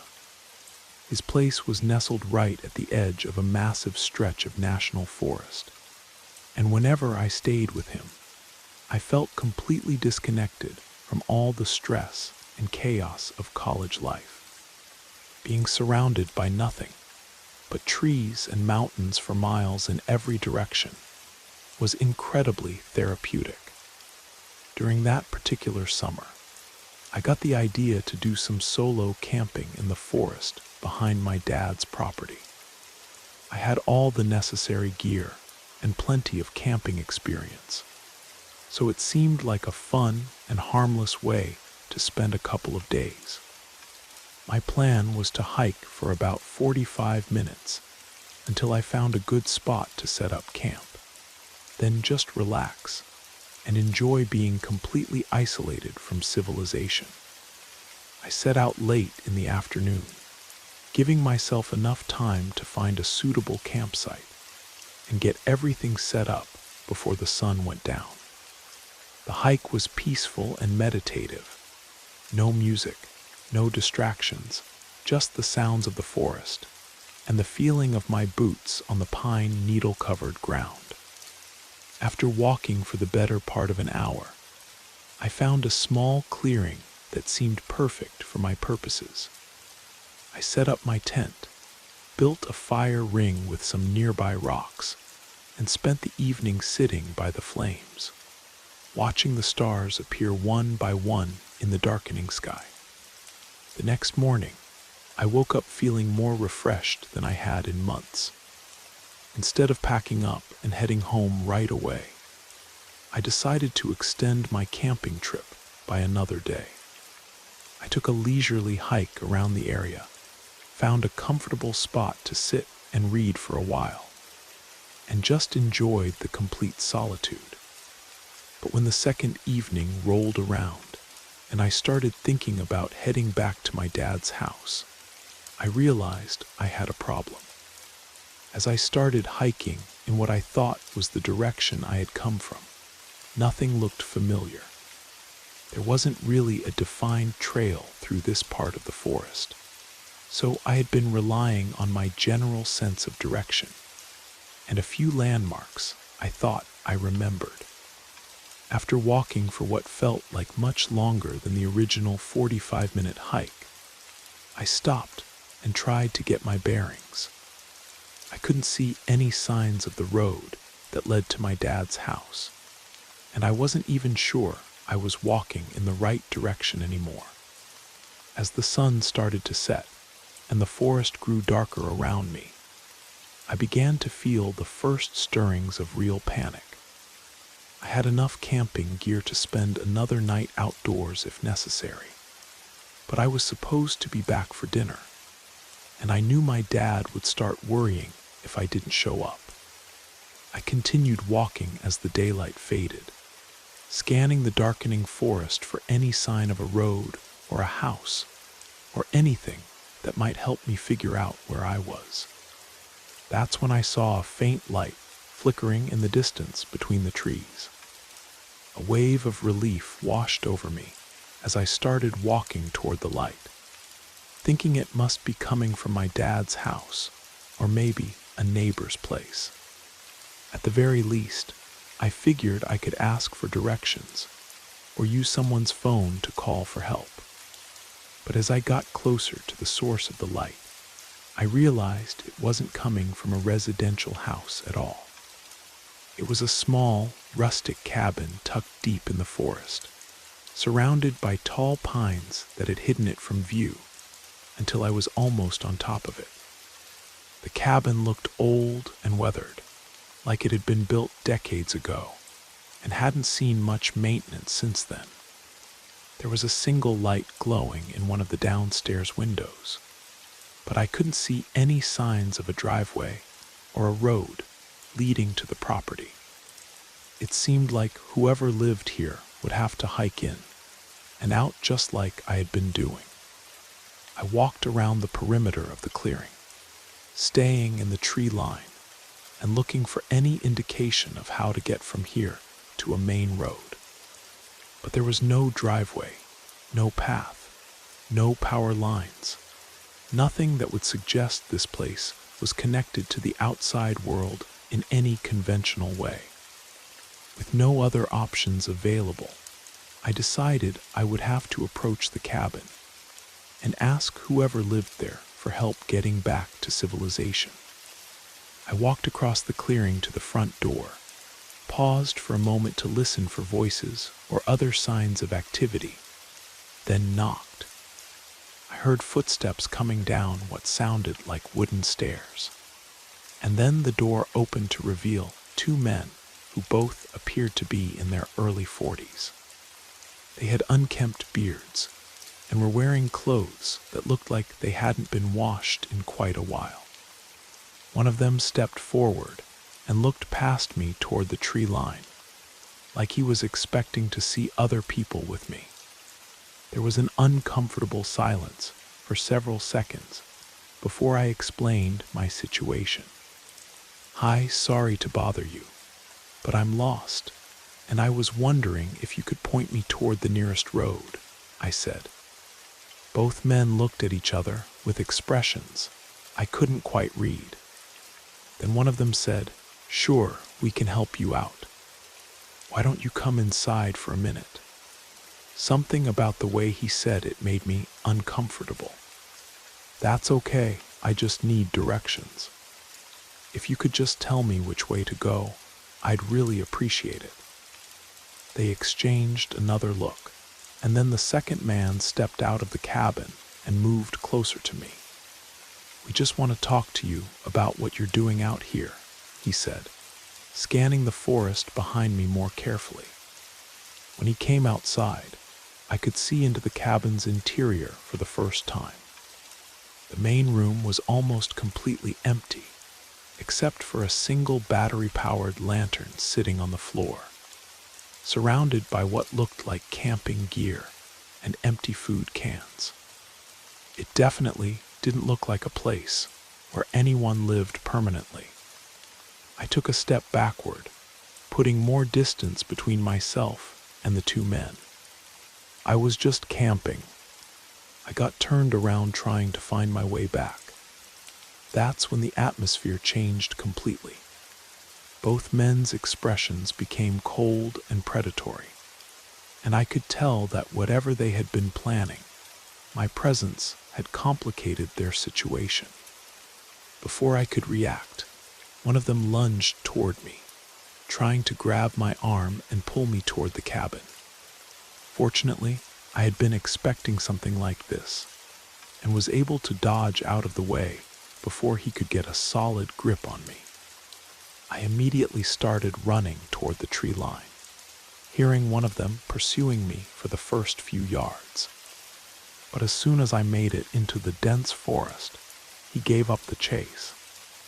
When I looked back toward the cabin, both men had disappeared and all the lights had been turned off. I spent the next several hours hiking through the darkness, using the faint glow of the moon to navigate between the trees. Eventually, I found a dirt road that led me back to a main highway, and from there, I was able to figure out how to get back to my dad's house. When I told my father what had happened, he immediately drove me to the local police station to file a report. The most disturbing part of the whole experience was learning that the cabin I had stumbled upon was supposed to be abandoned. According to the authorities, it had been a vacation rental property that had been empty for more than 20 years. Whoever those two men were, they had been using a generator to power their lights and were obviously trying very hard to avoid being discovered. Based on the way they had acted when they saw me, I'm pretty sure they were involved in something illegal. And if they had managed to drag me inside that cabin, I don't think I would have made it out alive.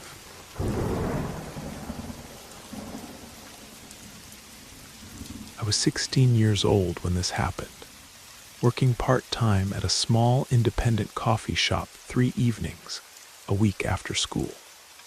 The place was tiny, just 4 tables and a counter, but it had a loyal customer base and stayed open until 11 p.m. on weekdays.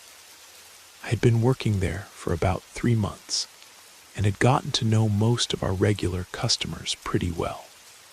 Since the shop was so small, it wasn't common to see new faces, which is why I immediately noticed when a man I'd never seen before started coming in regularly. The man introduced himself as David and began showing up every night around 10 p.m., always ordering a small black coffee and sitting at the same corner table with his laptop for 15 to 20 minutes before leaving. Occasionally, we would exchange a few words, and he mentioned that he worked a night shift job and needed the caffeine to stay alert.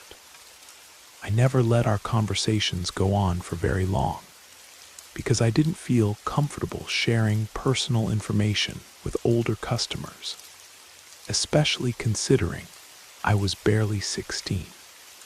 But David seemed harmless enough, just another working professional who needed his evening coffee fix. One night, David ordered his usual coffee, but when he came to pick it up from the counter, he told me that I looked really pretty that evening. I smiled and thanked him politely, but the comment made me feel genuinely uncomfortable.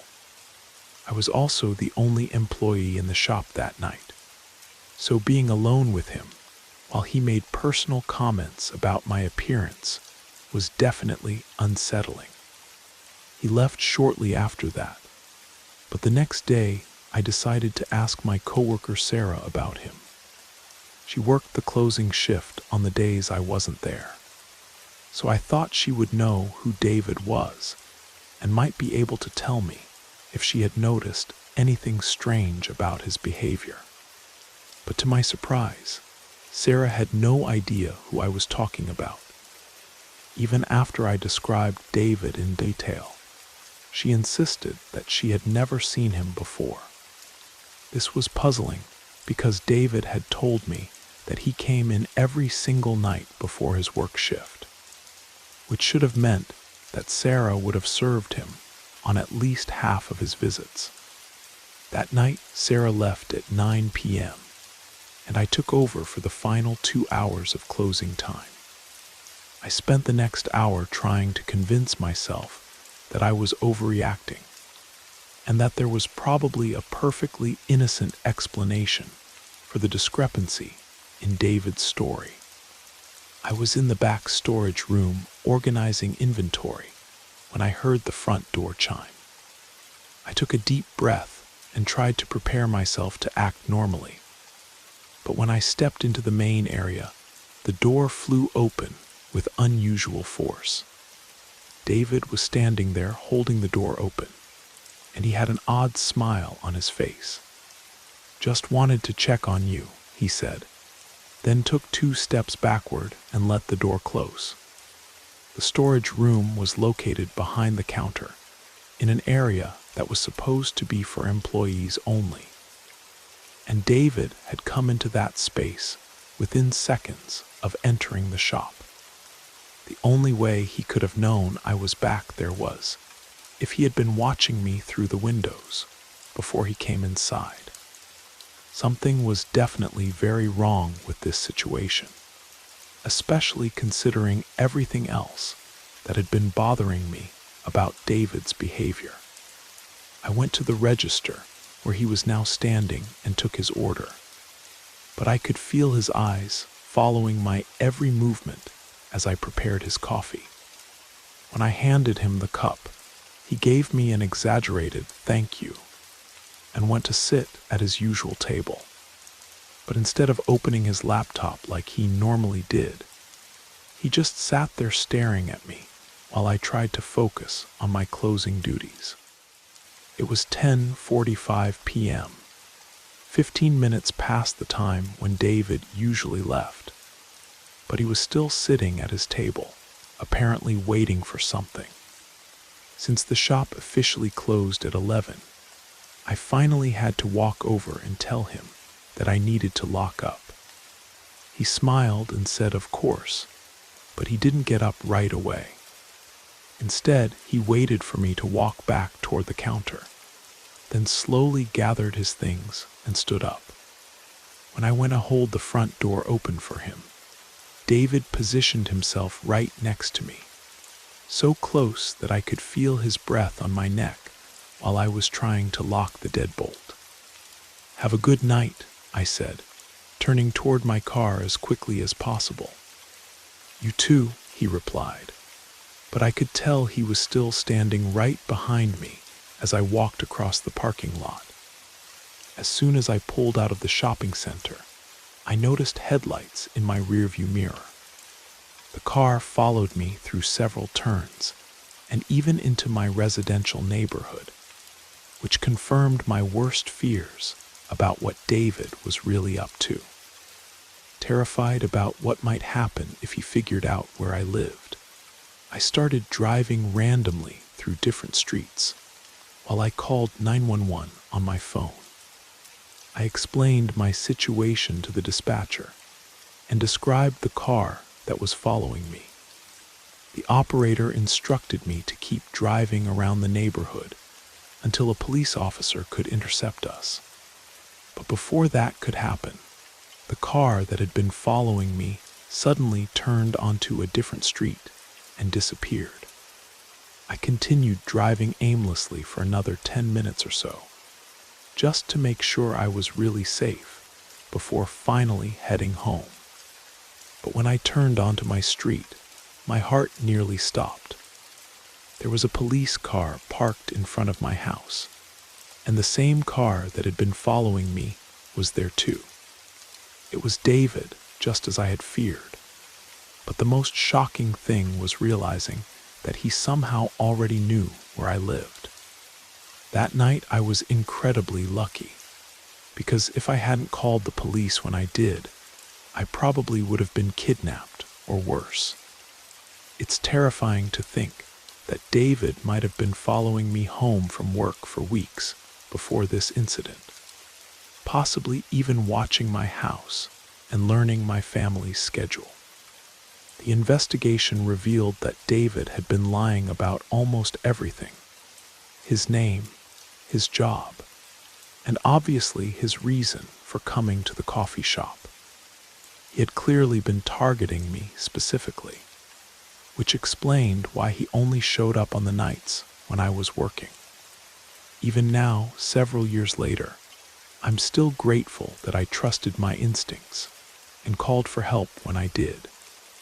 That experience taught me to take any gut feelings about dangerous situations very seriously, because sometimes those feelings are the only warning you get before something terrible happens.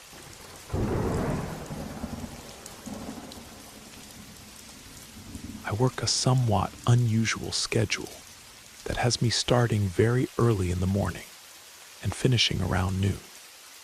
As soon as I get off work, I go straight home and sleep for my full 8 hours, which means I wake up in the evening and stay up until it's time to go back to work. Honestly, I prefer being awake during these hours.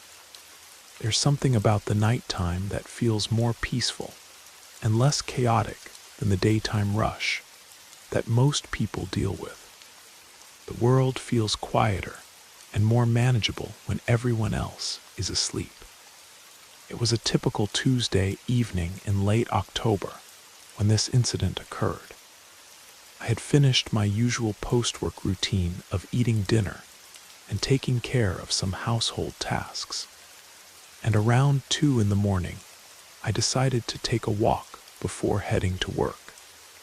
This was something I did almost every night, just to get some exercise and fresh air. I put on a light jacket and stepped outside into the cool autumn air.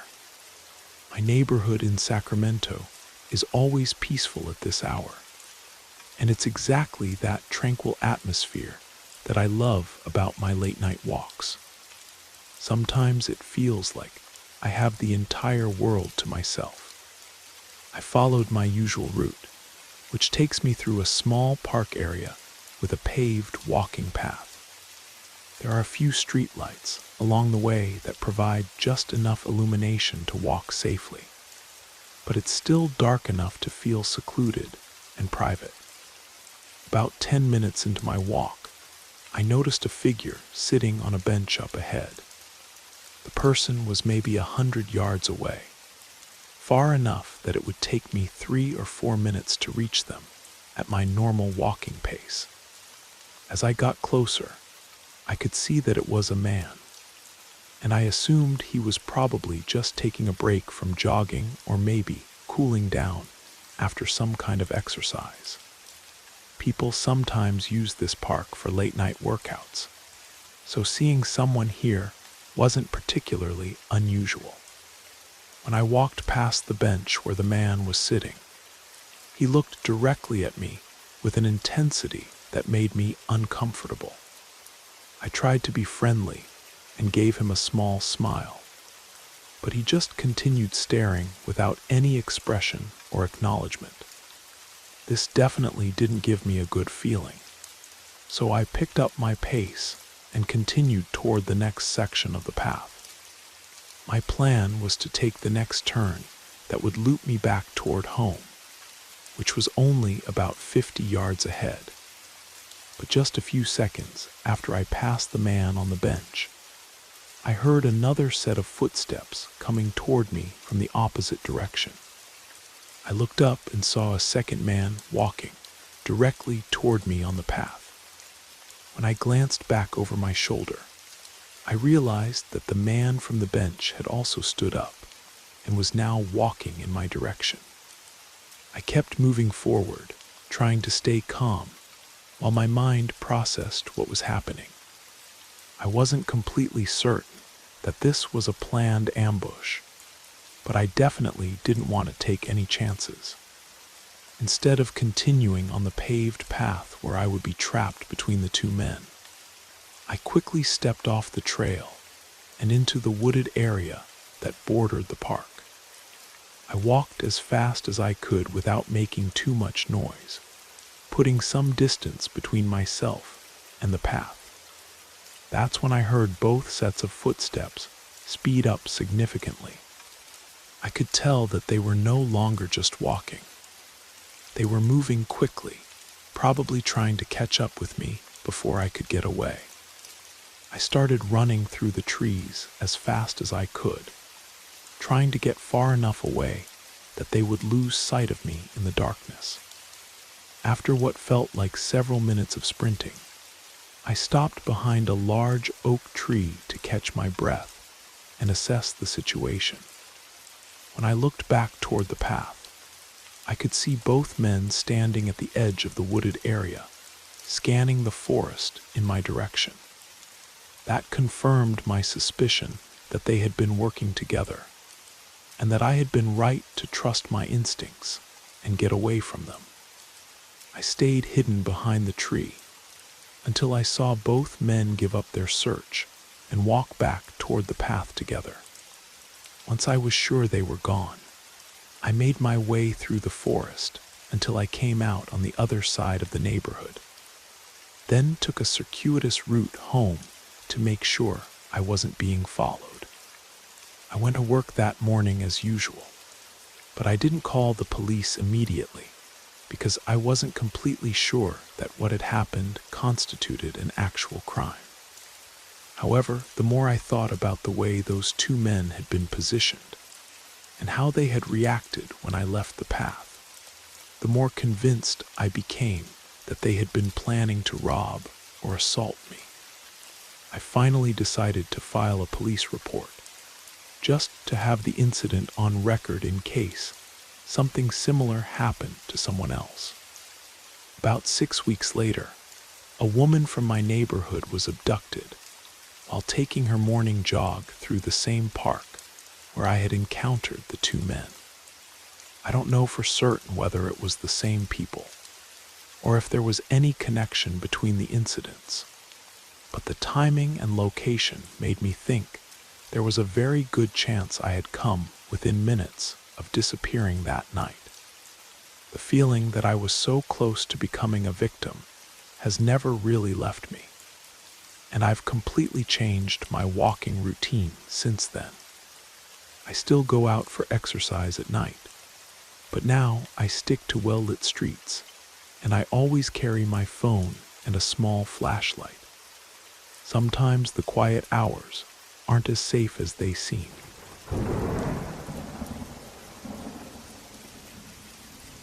Back in 2005, when I was 23, my college roommate Sarah decided she needed her own place and asked if I'd split rent with her. I didn't really need to move out of my parents' house in suburban Phoenix, but the idea of independence sounded appealing. We found this decent apartment complex in Tempe, right behind where my aunt claimed she'd seen her deceased ex-boyfriend years earlier. The building was only about 10 years old, so the thought of it being haunted never crossed my mind. Everything seemed normal for the first month. Sarah and I had settled into a routine. She worked at a local coffee shop while I finished my computer science degree at ASU. But then Sarah got homesick around Thanksgiving and decided to move back to Flagstaff with her family, leaving me alone in our 2-bedroom apartment for what would turn out to be the most terrifying 3 months of my life. It started subtly with the lights. I've always been meticulous about turning off lights before bed, a habit drilled into me by my environmentally conscious parents. Every night I'd make my rounds, flicking off every switch, closing my bedroom door, and settling in for the night. But I'd wake up hours later to see light seeping under my door. At first, I thought Sarah had come back for something she'd forgotten. I'd get excited, throw on a robe, and rush out to greet her, only to find the apartment empty and the dining room or bathroom light blazing.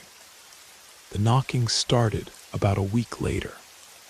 Just as I drift off to sleep, 3 deliberate, loud knocks would echo from my bedroom door.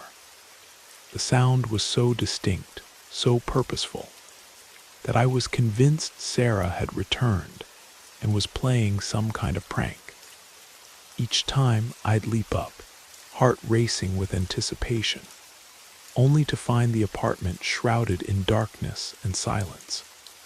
Then came the incident that changed everything. It was a few days before Christmas, and Sarah had actually returned to help me wrap presents for our families.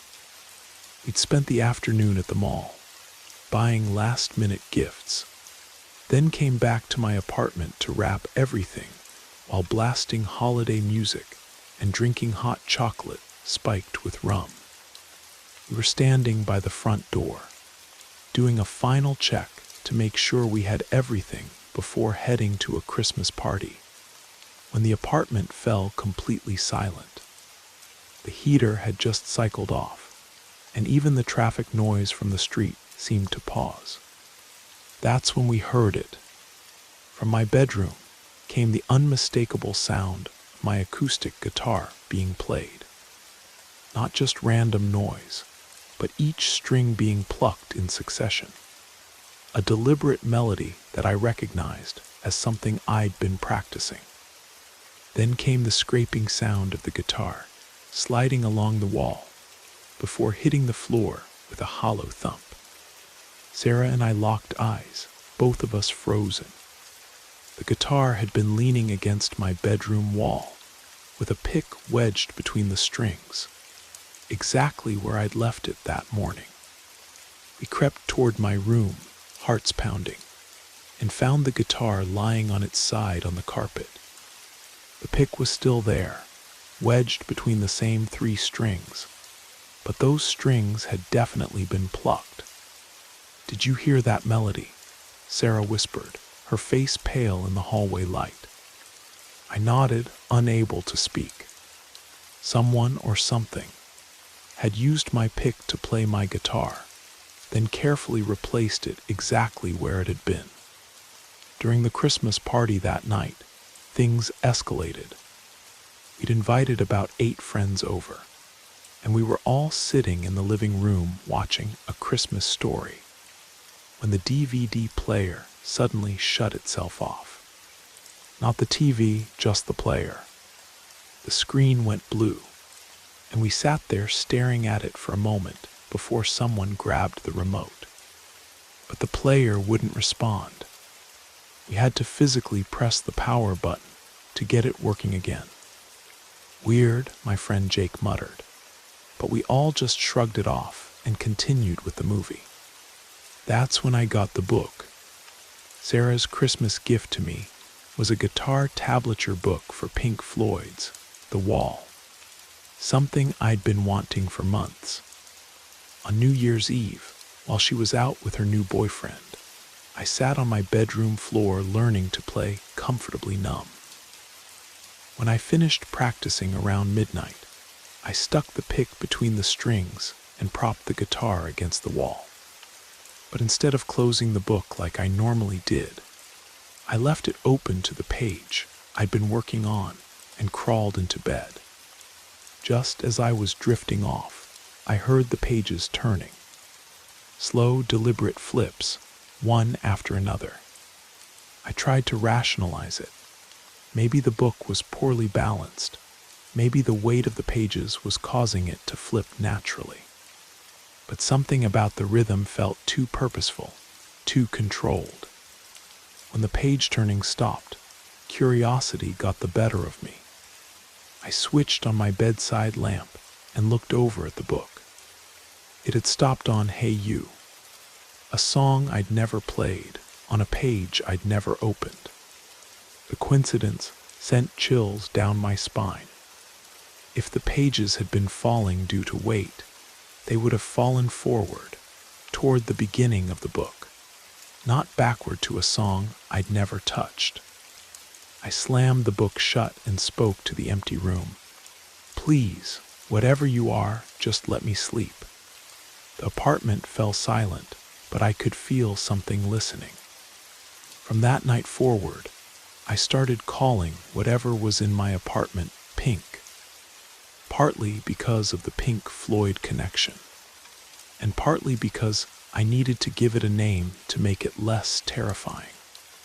Whenever something happened, lights turning on, footsteps in the hallway, doors creaking, I'd just sigh and say, "Oh, hey Pink."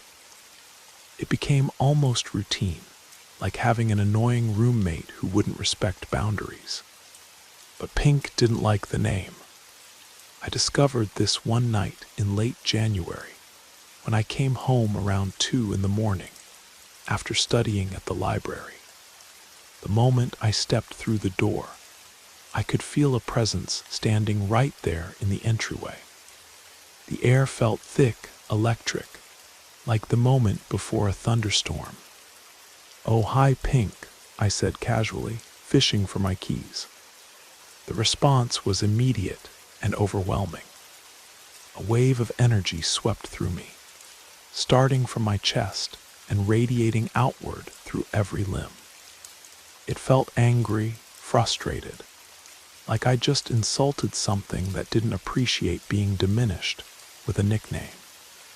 The sensation lasted only a few seconds, but it left me shaking and breathless. Okay, I gasped, leaning against the door. "Sorry, I won't call you that anymore." The presence seemed to retreat, but the message was clear.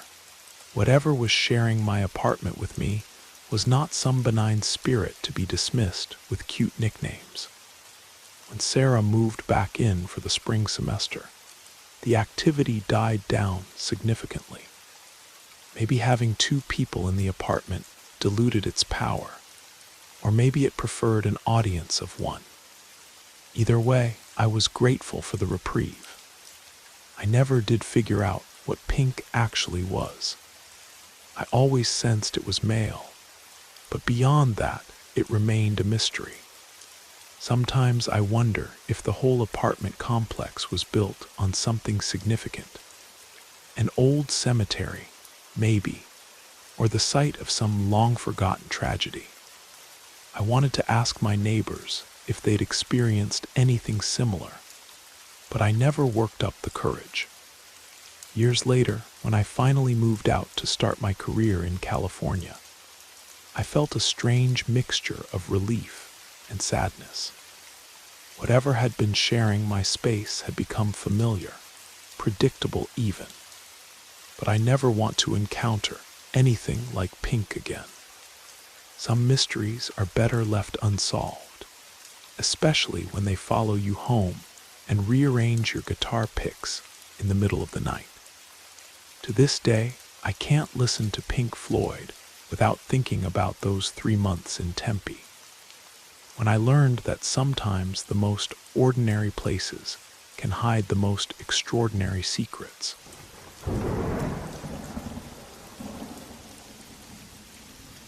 I worked at Sunshine Bakery in downtown Portland for exactly 1 year, from 2011 to 2012. And it remains the most unsettling job I've ever had. The building was a converted Victorian house from the 1880s, 3 stories of weathered brick and tall windows that never seemed to let in enough light, no matter how bright the day was outside. As the evening baker, I was responsible for preparing dough and pastries for the next day's opening. My shift ran from 4 p.m. to midnight, which meant I spent the last 4 hours of each workday completely alone in that building, except for the occasional front counter staff member who'd leave by 8 p.m. The main floor and second floor kitchens were modern, well-lit spaces with stainless steel equipment and bright fluorescent lighting. I actually enjoyed working up there, mixing bread dough, rolling croissants, preparing the delicate pastries that made Sunshine Bakery famous throughout the Pearl District. But the basement was another world entirely.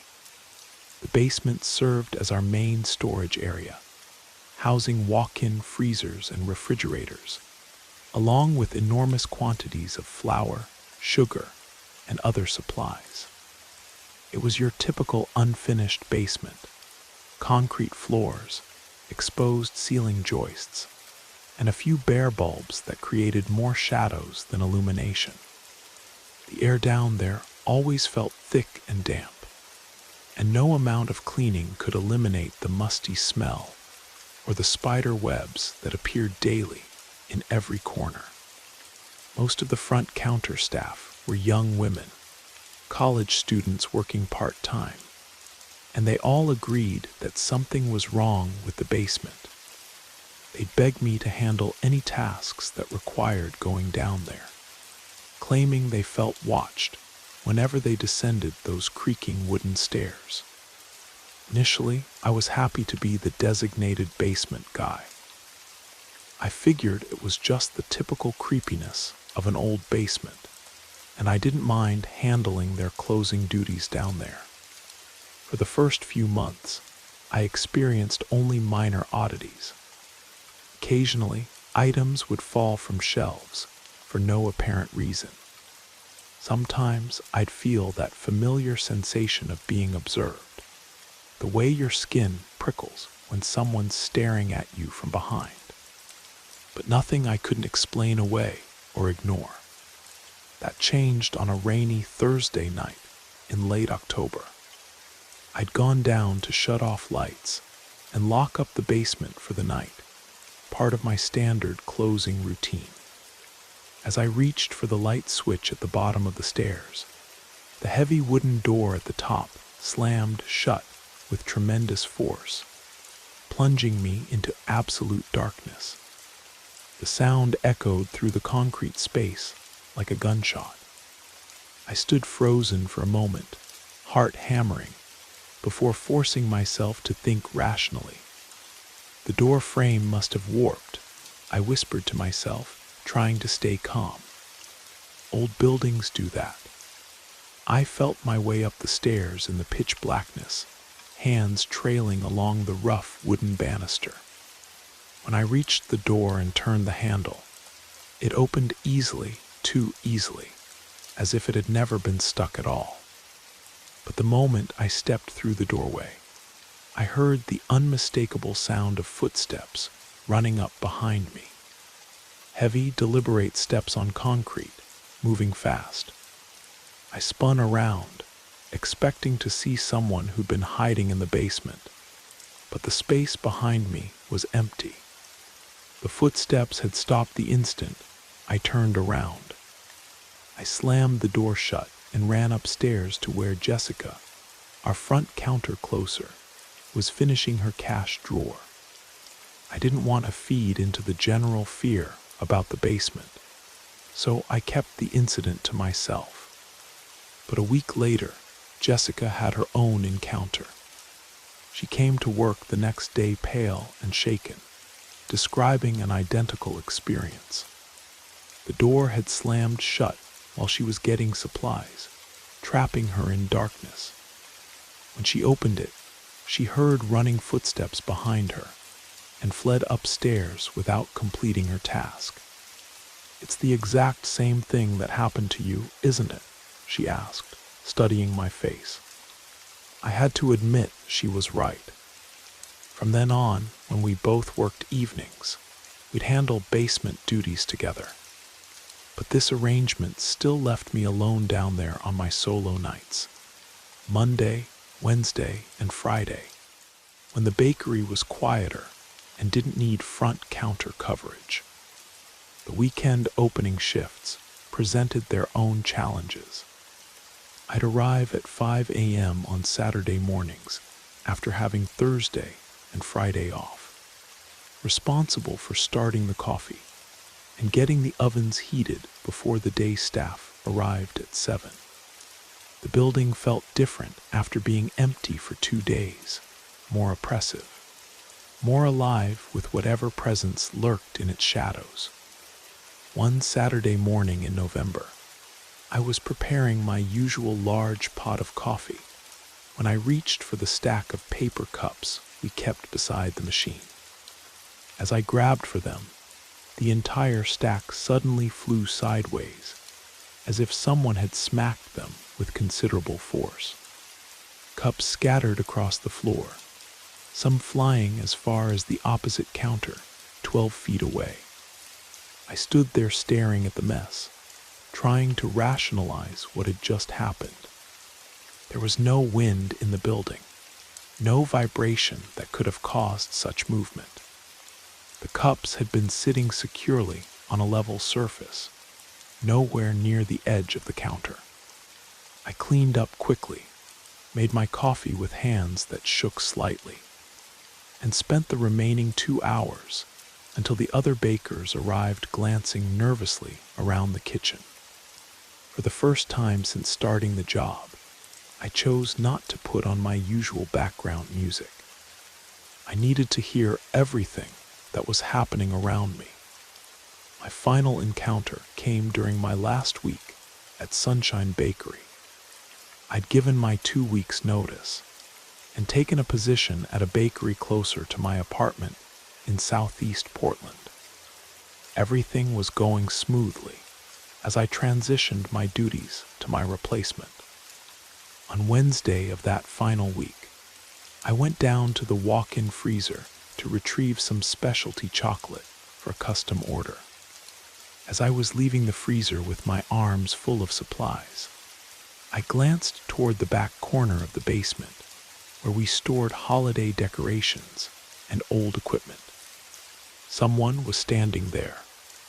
A tall figure, definitely human in shape, had just stepped behind one of the large metal shelving units. I could see part of their shoulder and arm before they disappeared from view. "Marcus," I called out, thinking it might be our weekend baker, who sometimes came in early to prep for Saturday's rush. "Is that you, man?" No response. I set down my supplies and walked toward the back of the basement, checking behind each shelf unit and storage area. The basement wasn't that large, maybe 30 by 40 feet, and there were only so many places someone could hide. But I found nothing. No one was down there except me, and there was only one way in or out: the stairs I'd just used. The small basement windows were painted shut and far too small for an adult to fit through. I'd learned enough about the paranormal during my year at Sunshine Bakery to know that acknowledging whatever presence shared the building with us was generally considered a bad idea. It could strengthen their connection to our world, make them more active and potentially more dangerous. But I'd just seen something that couldn't be explained, and it felt wrong to pretend otherwise. "I don't know what you are," I said to the empty basement, "but I'm leaving soon, and I hope you find peace." The temperature in the basement seemed to drop about 10 degrees in the span of a few seconds. I grabbed my chocolate supplies and headed upstairs, not quite running, but moving much faster than usual. My last 3 days at the bakery passed without incident, and I was genuinely relieved when I handed over my keys and apron on Friday night. I'd worked in food service before and since, in buildings both old and new, but nothing compared to Sunshine Bakery. Most haunted workplaces have stories that could be explained by old plumbing, settling foundations, or overactive imaginations. But what happened in that basement felt deliberately interactive, as if something was aware of our presence and chose how and when to make itself known. I heard through mutual friends that the bakery changed hands about 6 months after I left. The new owners renovated extensively, including a complete overhaul of the basement storage area. I often wonder if that construction disturbed whatever was down there, or if it finally gave the presence a chance to move on to wherever it was supposed to be. Either way, I'm grateful that my year in that beautiful, terrible building is just a memory now. Some jobs teach you valuable skills about baking, customer service, or time management. That job taught me that some places hold onto their past in ways that the living aren't meant to understand.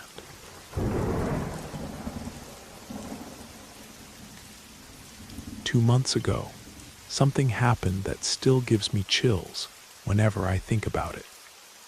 I was living alone in my one-bedroom apartment in Denver. while my boyfriend Marcus was deployed overseas with the army. The loneliness was getting to me, but I developed a routine that helped me cope with the separation. That particular morning, I'd been having trouble sleeping. Marcus had called around midnight my time, which was early afternoon for him in Afghanistan, and we talked for nearly 2 hours. By the time we hung up, I was emotionally drained, but somehow still wired. I tossed and turned until about 4 a.m. before finally drifting off. I woke up feeling unusually peaceful, which was strange because I'd barely gotten 3 hours of sleep.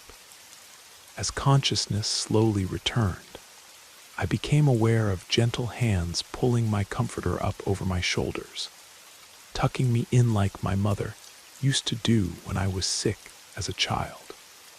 Then I felt my cat, Whiskers, being carefully placed on the pillow next to my head. His warm body curled against my cheek.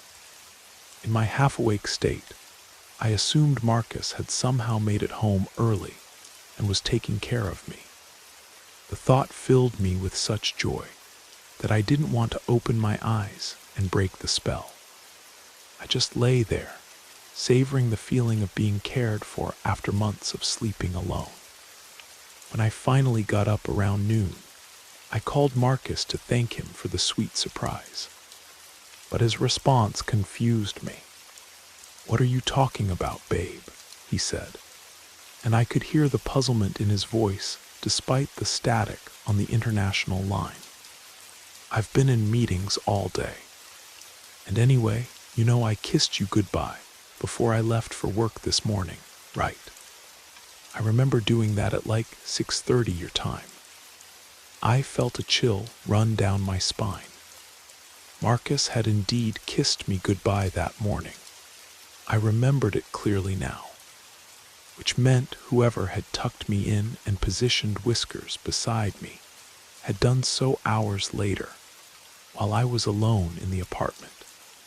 The second incident happened just 3 weeks ago. I was grading papers on my couch.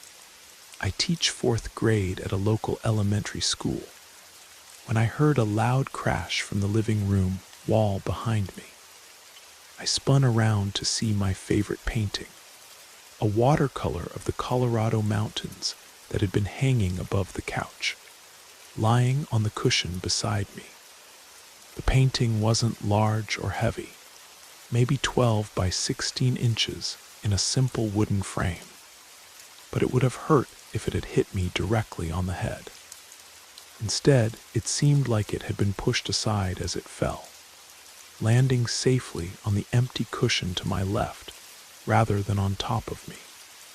This wasn't the first time artwork had fallen in my apartment. The building was constructed in the 1970s, and the drywall had never been updated. Hanging pictures was always a challenge because the anchors would work loose over time. But I'd never had anything fall and miss me so precisely. Usually, gravity just pulls things straight down. I examined the wall where the painting had been hanging. The nail was still there, bent slightly but not broken. The wire on the back of the frame was intact too. There was no obvious reason why it should have fallen at that exact moment, and certainly no explanation for why it had landed beside me instead of on top of me. "Thanks," I said quietly to the empty room, feeling slightly foolish, but somehow compelled to acknowledge whatever had protected me. The most dramatic incident happened just last week, and it involved my 2 cats in a way that still makes me shake my head in wonder. Whiskers is an orange tabby, sweet but skittish, while Shadow is a tuxedo cat who thinks everything is a game, including terrorizing his adoptive brother. I was sound asleep around 2 in the morning when I heard the familiar sounds of Shadow chasing Whiskers through the apartment. This was a nightly occurrence, Shadow would get a burst of energy and decide that Whiskers needed to play, regardless of whether Whiskers was interested. Usually, I'd have to get up and physically separate them, putting Shadow in timeout in the bathroom until he calmed down. But this time, something different happened. I heard Whiskers yowling as he tried to escape, followed by Shadow's heavier paws thundering across the hardwood floors in pursuit. Then suddenly, Shadow's footsteps stopped. I sat up in bed, expecting to hear the chase resume, but instead I heard Shadow make a confused chirping sound, the noise cats make when they're puzzled or surprised. Through my open bedroom door, I could see into the living room, where a streetlight cast enough illumination to make out shapes and movement. Shadow was standing in the doorway between the living room and kitchen. His body language completely changed. Instead of the predatory crouch he usually adopted during his chase games, he was sitting upright, looking up at something I couldn't see. His head moved as if he was tracking movement above him, following something from left to right and back again. Then, in a motion that defied everything I knew about my cat's usual behavior, Shadow simply turned around and walked away. Not the reluctant retreat of a cat who'd been scolded, but a calm, almost polite departure, as if someone had asked him nicely to leave Whiskers alone and he'd agreed. Whiskers emerged from wherever he'd been hiding and trotted back to my bedroom, jumping onto the bed and settling down beside me with a contented purr. Shadow never bothered him again that night. "Thank you," I whispered into the darkness, certain that something had intervened on Whiskers' behalf. The incidents have made me think about my living situation in a new way.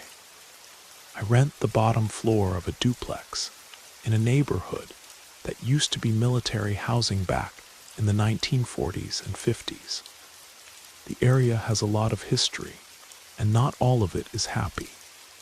Several houses on my street have been sites of domestic violence over the years, and I know of at least 2 suicides that happened within a few blocks of my apartment.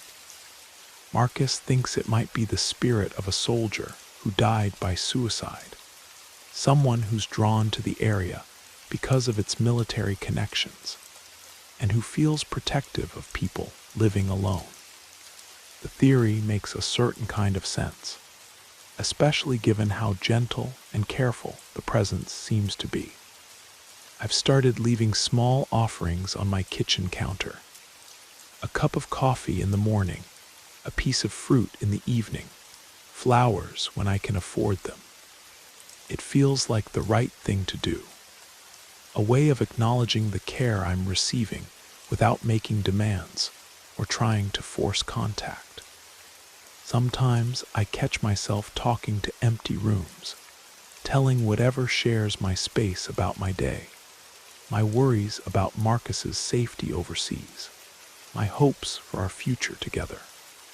I never get verbal responses, but the apartment always feels more peaceful after these one-sided conversations. My friends think I'm dealing with the stress of Marcus's deployment by creating an imaginary protector, a psychological coping mechanism that helps me feel less alone and vulnerable. Maybe they're right, but I know what I've experienced, and I know the difference between wishful thinking and genuine supernatural encounters. Whatever is watching over me in this apartment, I'm grateful for its presence.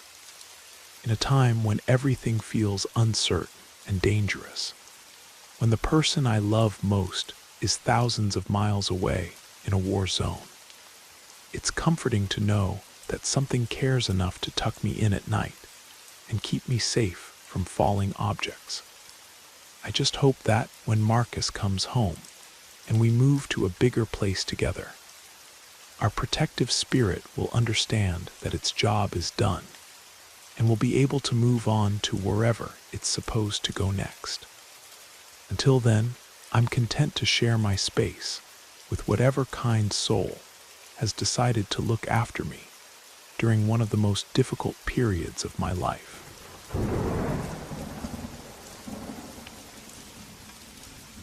This happened when I was 16, during the summer of 2003 in rural Georgia. My best friend Katie and I had decided to take a camping trip to help my dad and his buddy Jim, who were working on a scrap metal project way out in the backwoods of Chattahoochee County. To reach their work site, you could take one of two routes from the main highway. The obvious choice was the paved county road that wound through farmland and took about 20 minutes. But there was also an old dirt logging road that hadn't been properly maintained in decades. This route was longer, maybe 35 minutes of bumpy driving, but it cut through some beautiful forest and had this haunting quality that appealed to our teenage sense of adventure. The dirt road was lined with massive oak and pine trees on both sides, creating a tunnel effect that blocked out most of the sunlight even during the day.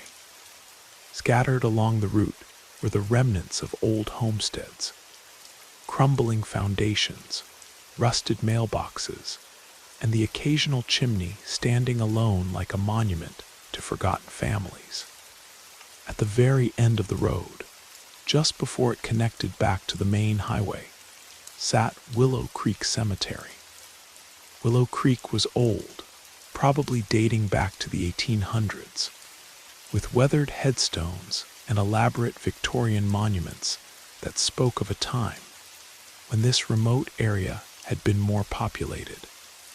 During daylight hours, Katie and I had explored the cemetery several times, reading the faded inscriptions and making up stories about the people buried there. But we'd always avoided the place after dark. Something about it felt too intense, too charged with whatever energy old graveyards accumulate over time. On this particular night, we'd brought dinner to Dad and Jim around 8 p.m. and stayed to help them organize their tools and materials. By the time we finished, it was nearly 10:30, and we had to make a choice about which route to take home. The sensible option was the paved road, but Katie was feeling rebellious. "Come on," she said, jingling her car keys. "Let's take the old road. We've driven it a dozen times during the day. What's the big deal if it's dark?" I hesitated, but Katie had this infectious confidence that made her arguments hard to resist.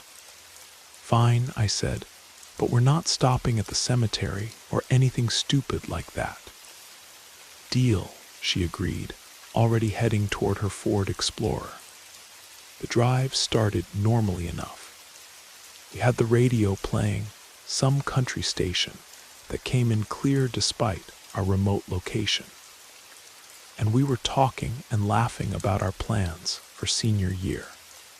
The headlights carved a narrow path through the forest, and occasionally we'd catch glimpses of eyes reflecting back at us from the underbrush, probably deer or raccoons. As we approached the final stretch of road, the part that ran directly alongside Willow Creek Cemetery, Katie had to make a sharp right turn. The cemetery sat on a slight hill to our left, and the headlights swept across the old graves as we navigated the curve. That's when I saw her, standing among the weathered monuments, maybe 50 yards from the road, was a woman in white. She wore what looked like a long, flowing dress from another era, possibly Victorian, with sleeves that extended to her wrists and a high neckline. Her hair was long and light-colored, hanging loose around her shoulders. Everything about her seemed to glow with its own soft light, making her clearly visible despite the darkness surrounding her. She was standing perfectly still, facing our direction, and even from that distance, I could feel her watching us. There was something both beautiful and deeply sad about her presence, as if she carried the weight of some tremendous sorrow. "Katie," I whispered, reaching over to touch her arm.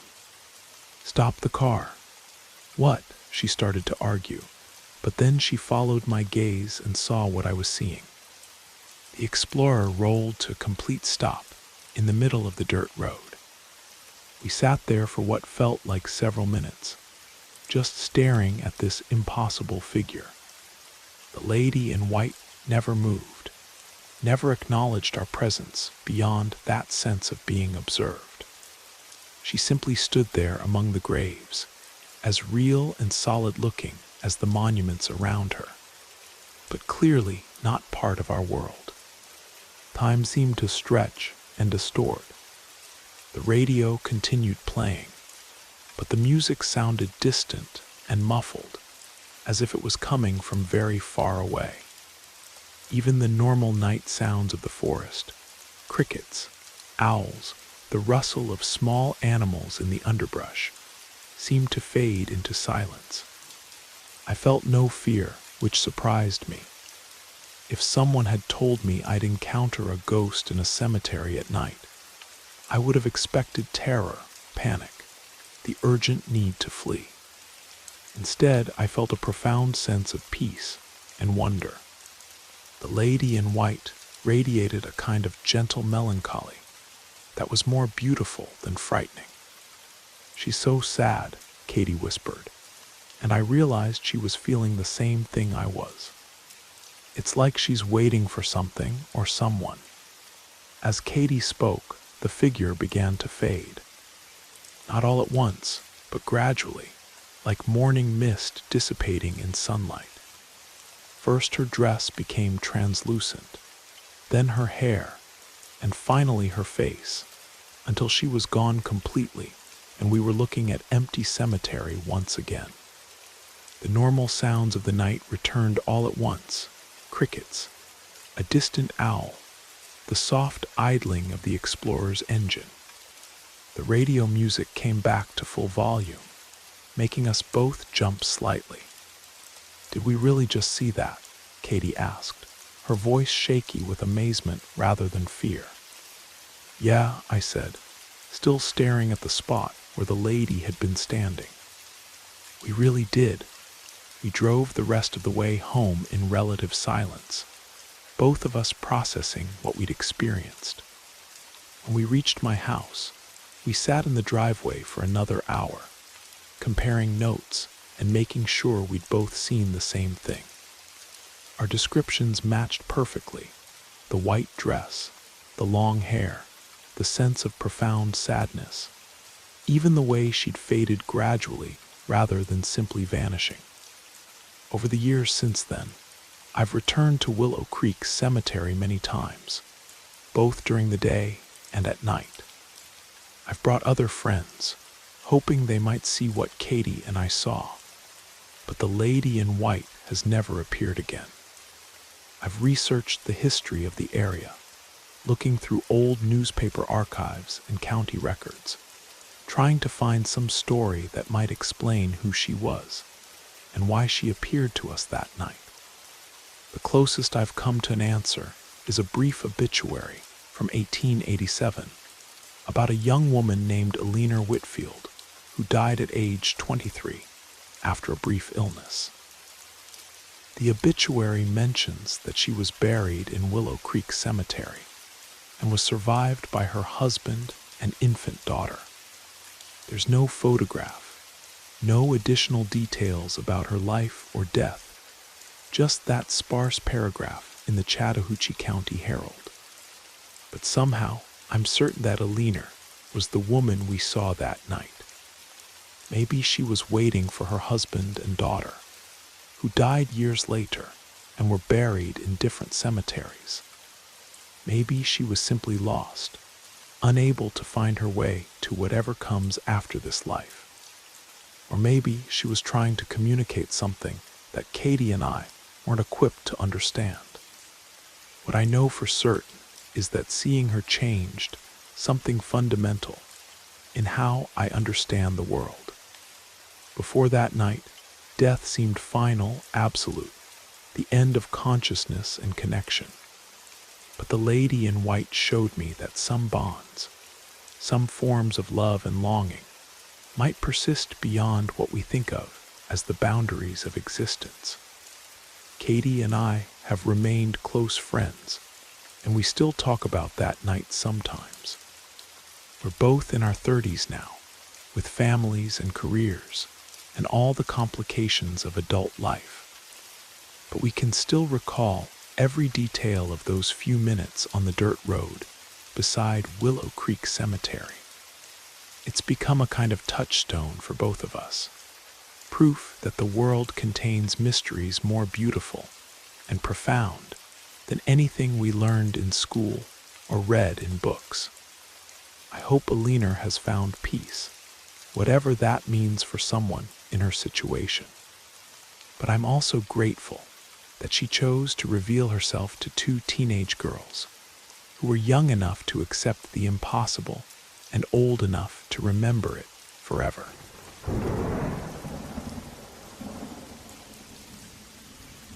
This happened during my deployment to Iraq in 2007.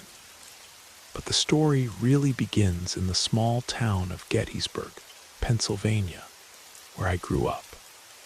Like most kids from that area, I'd spent countless school field trips walking through the national battlefield, learning about the Civil War and the thousands of soldiers who died there over 3 days in July of 1863.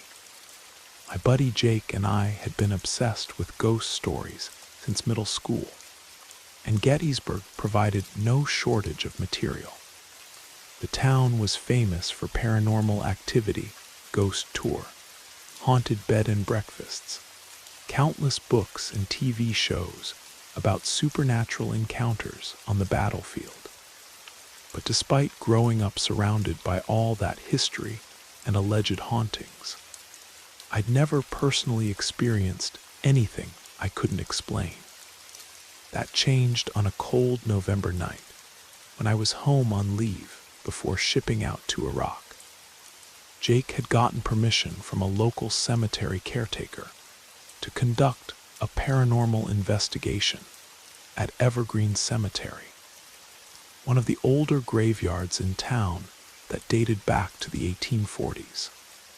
The cemetery wasn't directly on the battlefield, but it contained graves of soldiers from multiple American wars, including several from the Civil War. We arrived around midnight with our amateur ghost hunting equipment, digital cameras, a voice recorder, flashlights, and an electromagnetic field detector that Jake had ordered online. The cemetery was larger than we'd remembered from driving past it. Maybe 5 acres of rolling hills covered with headstones, monuments, and mature oak trees that cast weird shadows in the moonlight. We started our investigation at the oldest section, where some of the Civil War veterans were buried. The headstones were simple compared to the elaborate Victorian monuments in other parts of the cemetery. Just carved rectangles of marble or granite with names, ranks, and regiment numbers. Many were so weathered that the inscriptions were barely legible. For the first 2 hours, nothing unusual happened.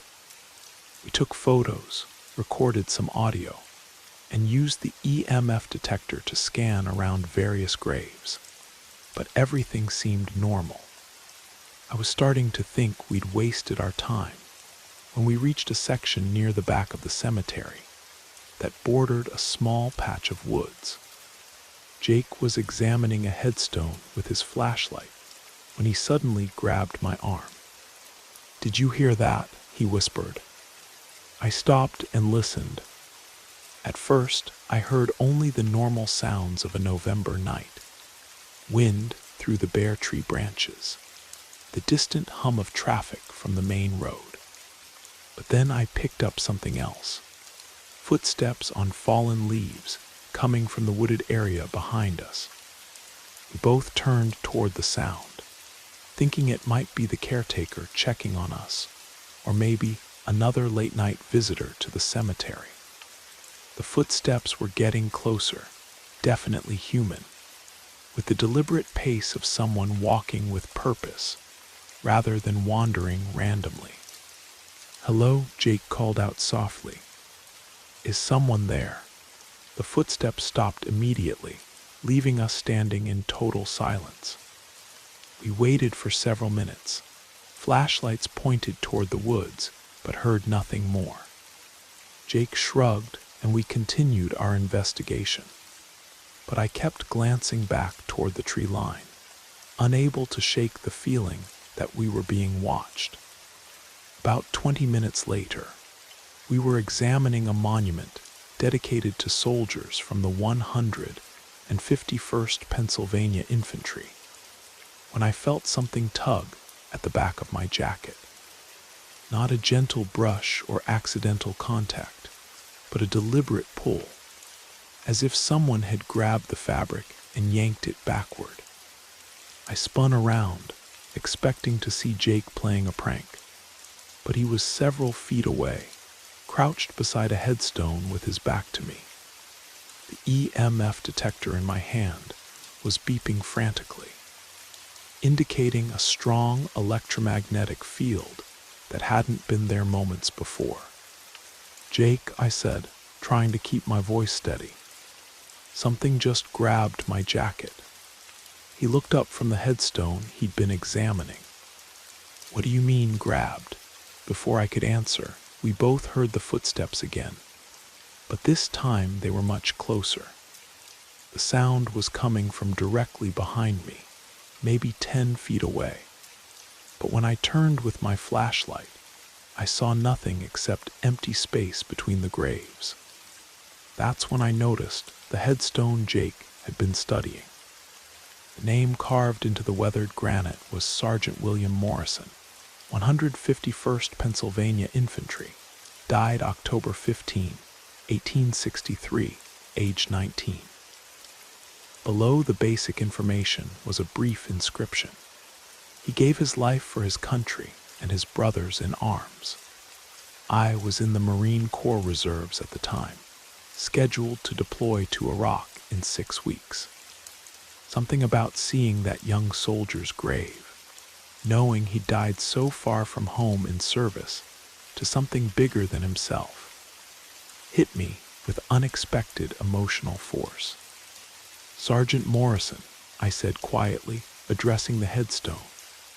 "If that's you trying to get my attention, I want you to know that I respect your service." The EMF detector in my hand went completely silent.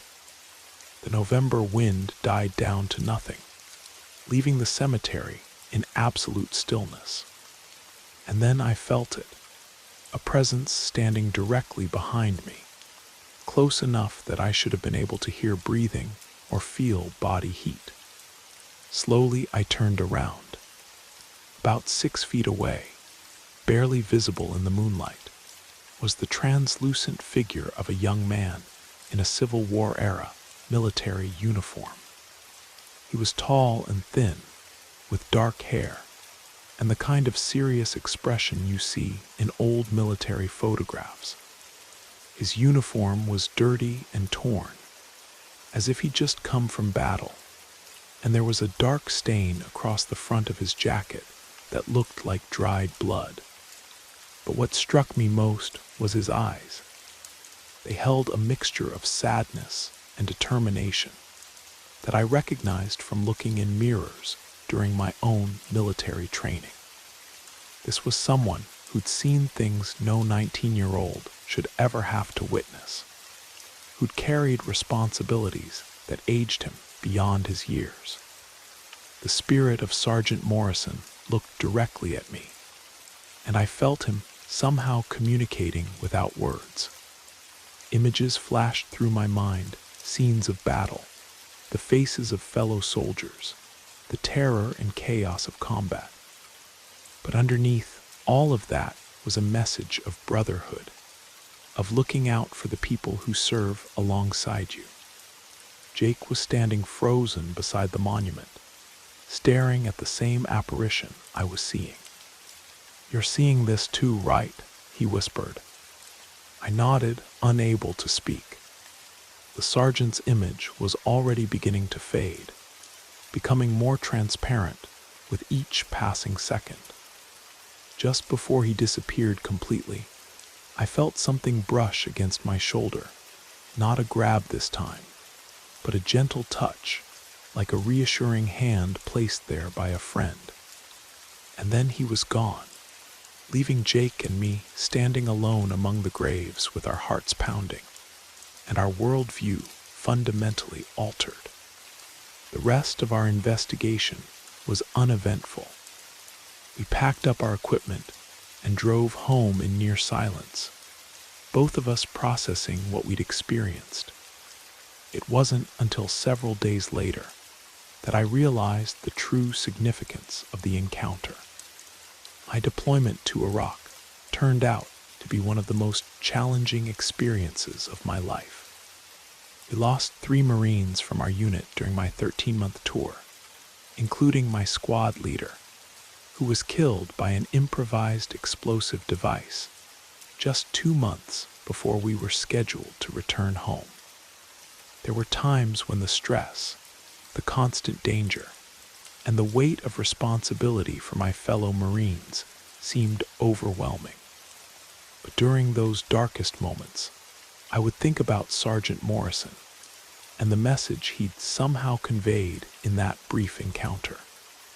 The understanding that soldiers throughout history have faced similar challenges, have found ways to keep going despite impossible circumstances, have looked out for each other when everything else seemed to be falling apart. I never saw Sergeant Morrison again, though I visited his grave several times after returning from Iraq. Each time I left a small American flag and a brief update on my life, my struggles with adjusting to civilian life, my gratitude for his guidance during my deployment. Jake and I both came away from that night with a profound respect for the sacrifices made by previous generations of American service members. We realized that the paranormal encounter wasn't just about ghosts or supernatural phenomena. It was about the continuation of bonds formed through shared service, connections that apparently transcend the boundaries between life and death. Looking back now, 15 years later, I'm convinced that Sergeant Morrison appeared to me because he recognized a fellow soldier about to face combat. Maybe he wanted to pass along some kind of blessing or protection. Maybe he simply wanted acknowledgement for his own service and sacrifice. Or maybe he understood that sometimes the living need reminders that they're part of something larger than themselves, connected to a tradition of service that stretches back generations. Whatever his reasons, I'm grateful for that encounter in Evergreen Cemetery. It prepared me for Iraq in ways that no amount of military training could have accomplished. And it gave me a perspective on military service that has shaped the rest of my life. Some lessons can only be taught by those who have walked the path before us, even if they've been gone for more than a century.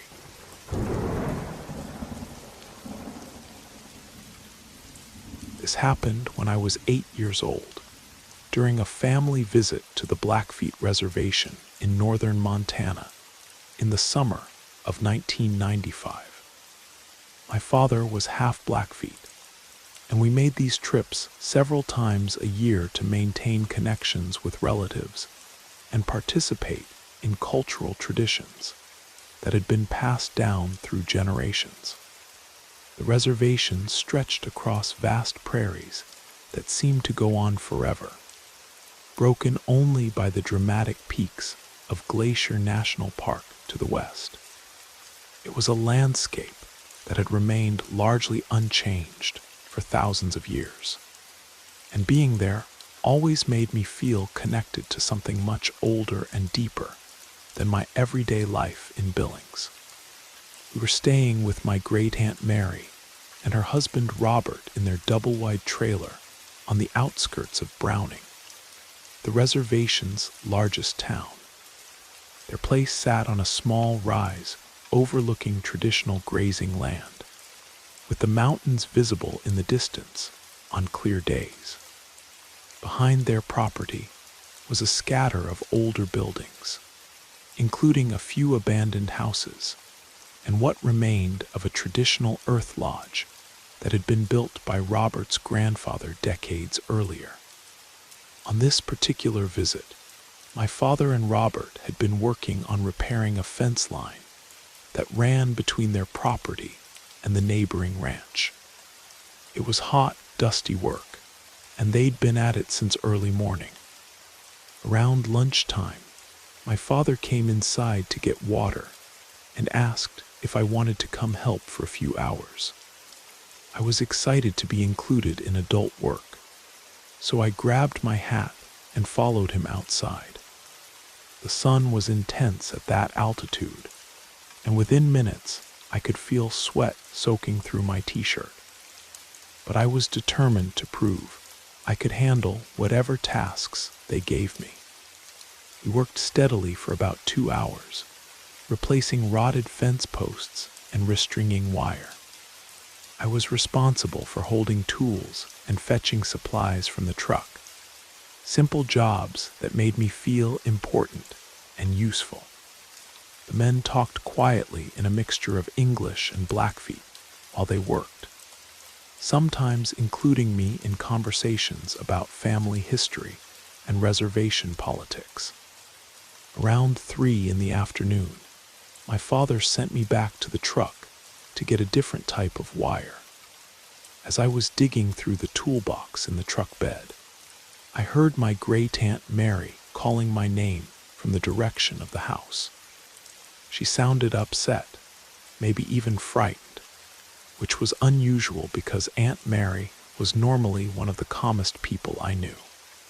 I looked toward the house and saw her standing on the front porch, gesturing for me to come inside immediately. But when I glanced back toward my father and Robert, they were still working on the fence, apparently unaware that anyone was calling for me. "Dad," I shouted, "Aunt Mary wants me to come inside." He looked up from the post he was setting and wiped sweat from his forehead. "What's she want? I don't know, but she seems upset about something." My father straightened up and looked toward the house, shading his eyes with his hand.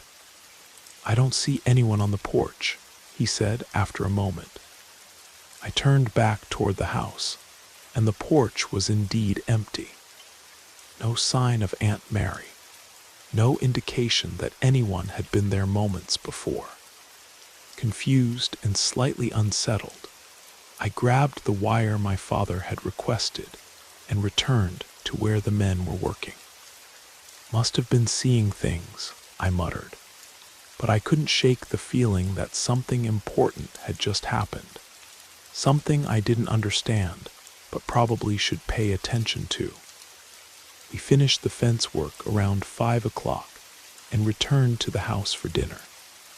Aunt Mary was in the kitchen preparing fry bread and stew, humming traditional songs while she cooked.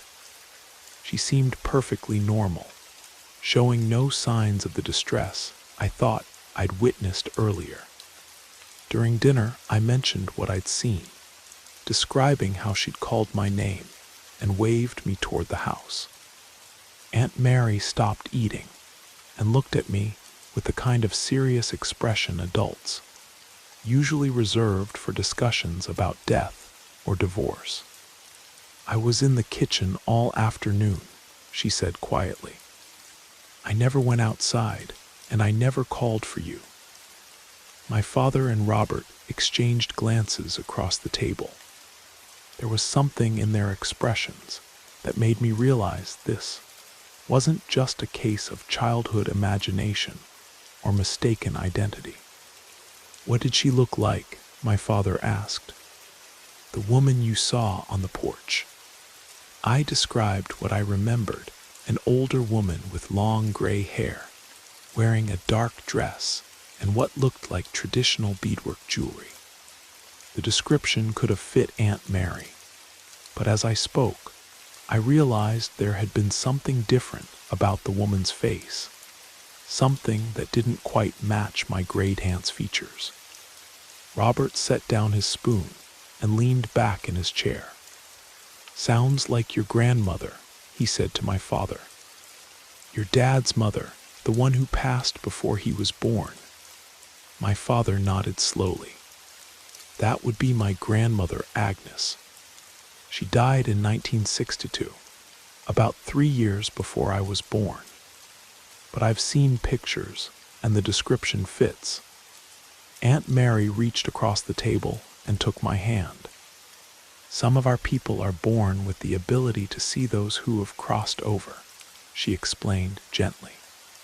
"It's not something to be frightened of, but it is something that needs to be understood and respected." She went on to tell me that my great-grandmother Agnes had been what the Blackfeet called a bridge walker, someone who could communicate between the world of the living and the world of spirits.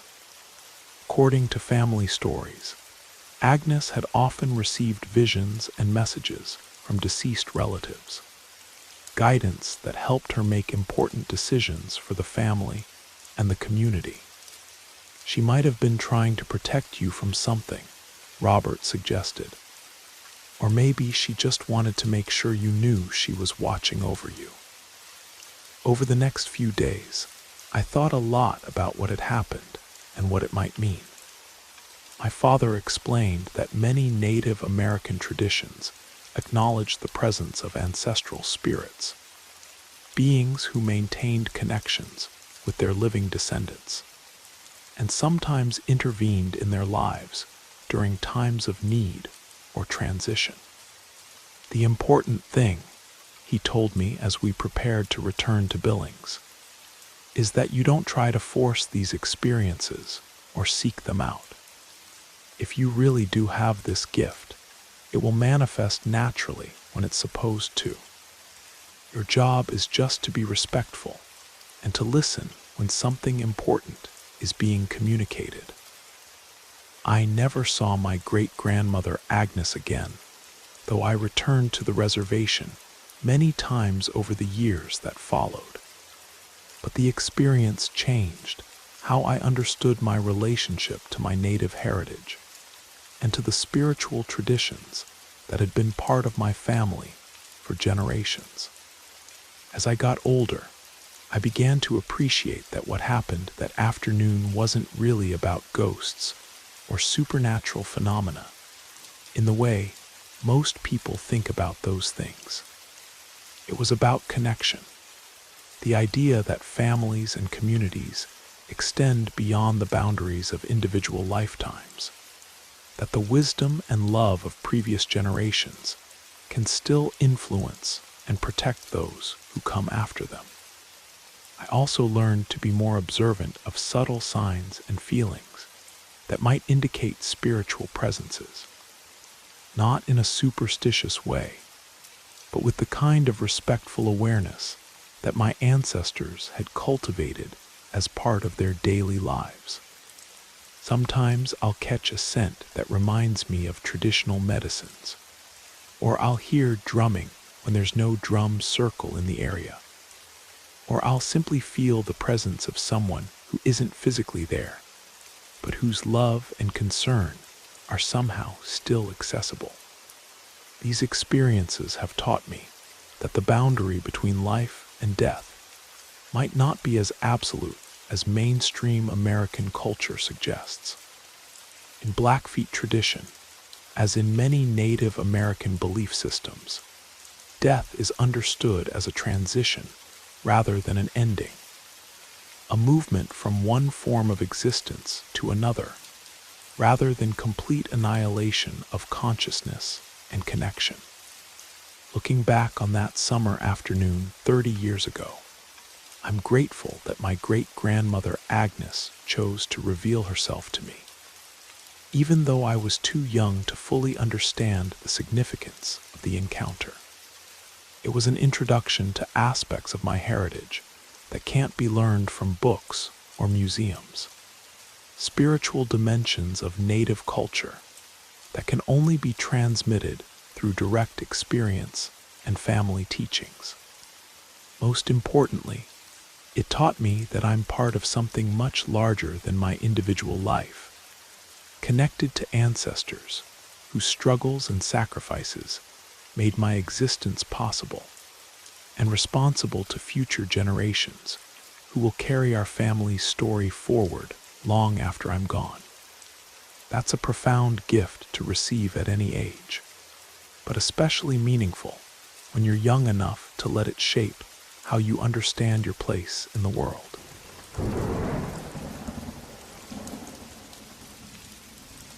Growing up in the Riverside housing projects on the south side of Chicago in the early 2000s was challenging enough without having to deal with supernatural encounters. But that's exactly what my childhood was like. The complex was built in the 1960s and had that institutional feel common to public housing. Long concrete corridors, narrow stairwells that echoed every footstep, and apartments stacked on top of each other like boxes. My family lived in Building C, apartment 312, while my best friend Keisha lived directly behind us in Building D. We were inseparable from the time we could walk, practically sisters despite not being related by blood. Our apartments faced each other across a small courtyard, close enough that we could wave to each other from our bedroom windows. I'd heard stories about the projects being haunted almost as long as I could remember. Older kids would whisper about seeing figures in empty apartments, hearing voices in the stairwells at night, or finding cold spots in hallways that never seemed to warm up. Most adults dismissed these stories as urban legends, or the overactive imaginations of children who'd watched too many scary movies. But I knew better. I'd been seeing things that couldn't be explained since I was about 6 years old. The first incident I remember clearly happened on a Saturday afternoon when I was 8. Keisha and her aunt had gone to visit relatives in Rockford for the weekend, leaving me to find my own entertainment. I was playing in the courtyard between our buildings, bouncing a rubber ball against the brick wall and catching it, when something caught my attention in one of the second-floor windows of Building D. There was a woman walking back and forth in the apartment, directly above Keisha's. She had her hair in pigtails on either side of her head, which struck me as odd because she appeared to be an adult, maybe in her 30s or 40s. The pigtails made her look almost childlike, but there was something unsettling about the way she moved, too deliberate, too repetitive, like she was pacing rather than just walking around her apartment. I watched her for several minutes, fascinated by the strangeness of an adult woman wearing such a young hairstyle. She would appear at one end of the window, walk across my field of vision, disappear for a few seconds, then reappear walking in the opposite direction. The pattern never varied, and she never seemed to notice me watching her from the courtyard below.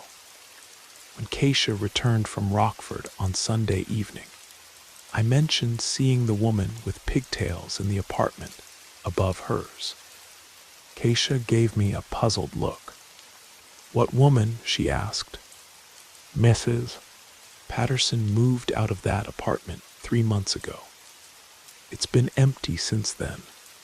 I felt a chill run down my spine. empty.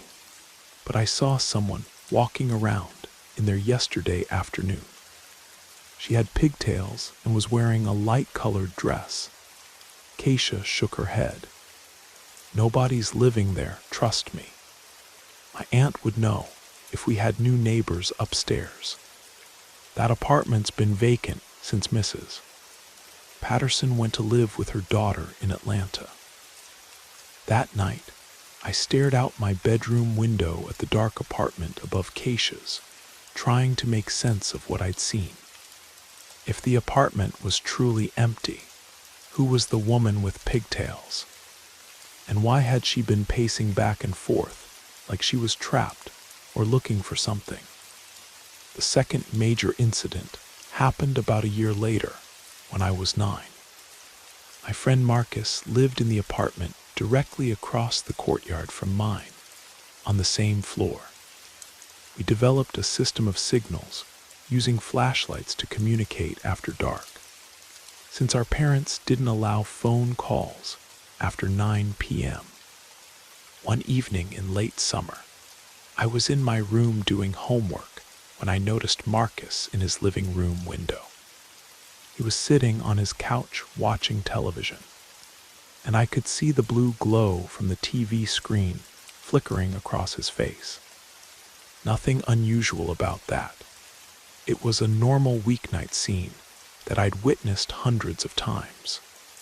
But as I watched, I saw Marcus get up from the couch and walk toward his front door, as if someone had knocked or rung the doorbell. At the same time, I could see another figure, also Marcus, or someone who looked exactly like him, still sitting on the couch watching TV. For a moment, my brain couldn't process what I was seeing. There were 2 Marcus figures in the same apartment, one walking toward the door and one remaining on the couch. They moved independently of each other, as if they were 2 different people rather than some kind of optical illusion or reflection. The walking Marcus reached the front door and opened it, then stepped outside into the hallway. But the sitting Marcus continued watching television, completely unaware that his duplicate had just left the apartment. I grabbed my flashlight and started signaling to get Marcus's attention, using our standard code for something weird is happening. The sitting Marcus looked toward my window and flashed back a response, but he seemed confused by my urgency. A few minutes later, the walking Marcus returned to the apartment, and the moment he stepped through the front door, the sitting Marcus vanished. Now there was only one Marcus again, and he seemed completely normal, settling back onto the couch to continue watching his show. The next day at school, I asked Marcus if anything unusual had happened at his apartment the night before. He said no, nothing out of the ordinary, just a normal evening of homework and television. When I described what I'd seen, he looked at me like I was crazy. "You saw 2 of me?" he asked, clearly skeptical. That's impossible. But I knew what I'd witnessed, and it wasn't the kind of thing you forget or explain away as a trick of light or shadow. The most frightening encounter happened when I was 10, involving my own apartment and my own family. My mother had been working double shifts at the hospital, where she was employed as a nurse's aide, trying to save money for us to move to a better neighborhood. On this particular night, she was working the midnight to 8 shift, leaving me alone in our apartment. Around 2 in the morning, I woke up to the sound of someone moving around in our living room. Heavy footsteps, the creak of furniture, and what sounded like someone rearranging items on our coffee table. My first thought was that my mother had come home early from work, maybe because of a light patient load or a scheduling change. I got out of bed and walked toward the living room. expecting to find my mother making herself a late-night snack or folding laundry.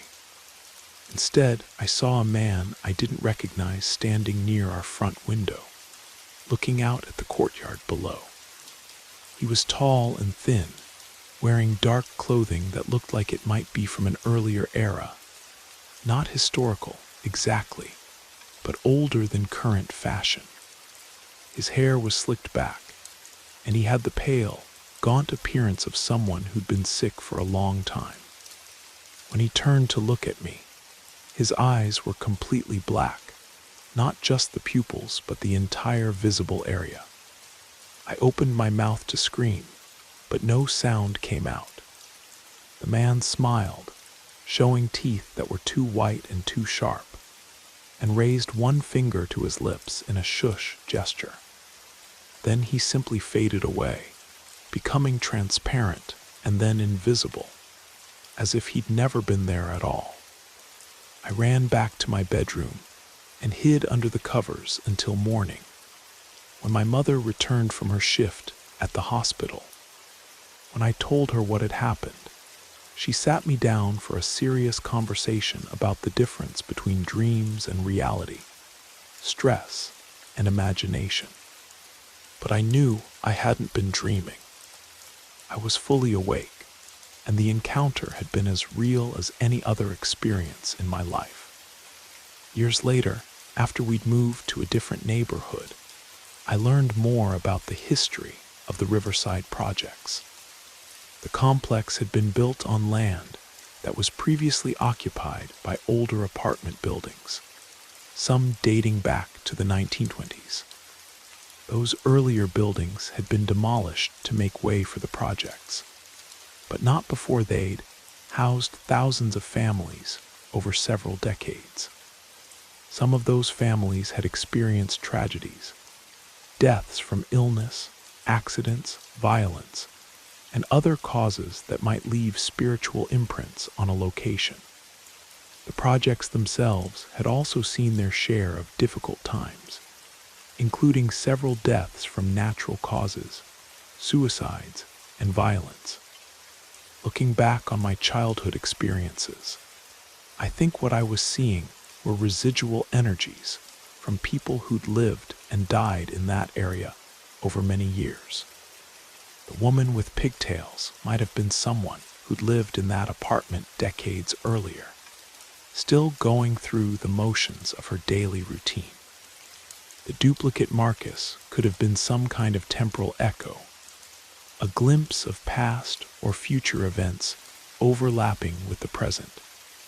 The dark man in our living room might have been a more malevolent presence, someone whose death had left him trapped between worlds. What strikes me now is how matter-of-fact these experiences seemed at the time.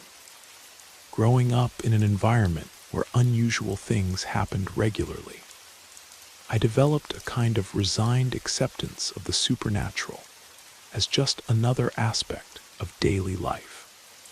It was only after moving to a normal neighborhood that I realized how abnormal my childhood had been.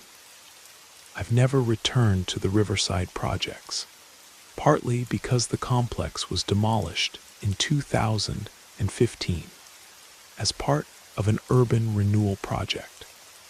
But sometimes I wonder if the new buildings constructed on that site are experiencing their own paranormal activity, or if the spiritual energies that accumulated there over nearly a century have finally been able to move on to whatever comes next. What I learned from those years is that some places hold onto the past in ways that make it accessible to the present. Whether that's due to tragedy, strong emotions, or simply the accumulation of human experience over time, certain locations seem to become repositories for memories and energies that don't dissipate when their original owners die.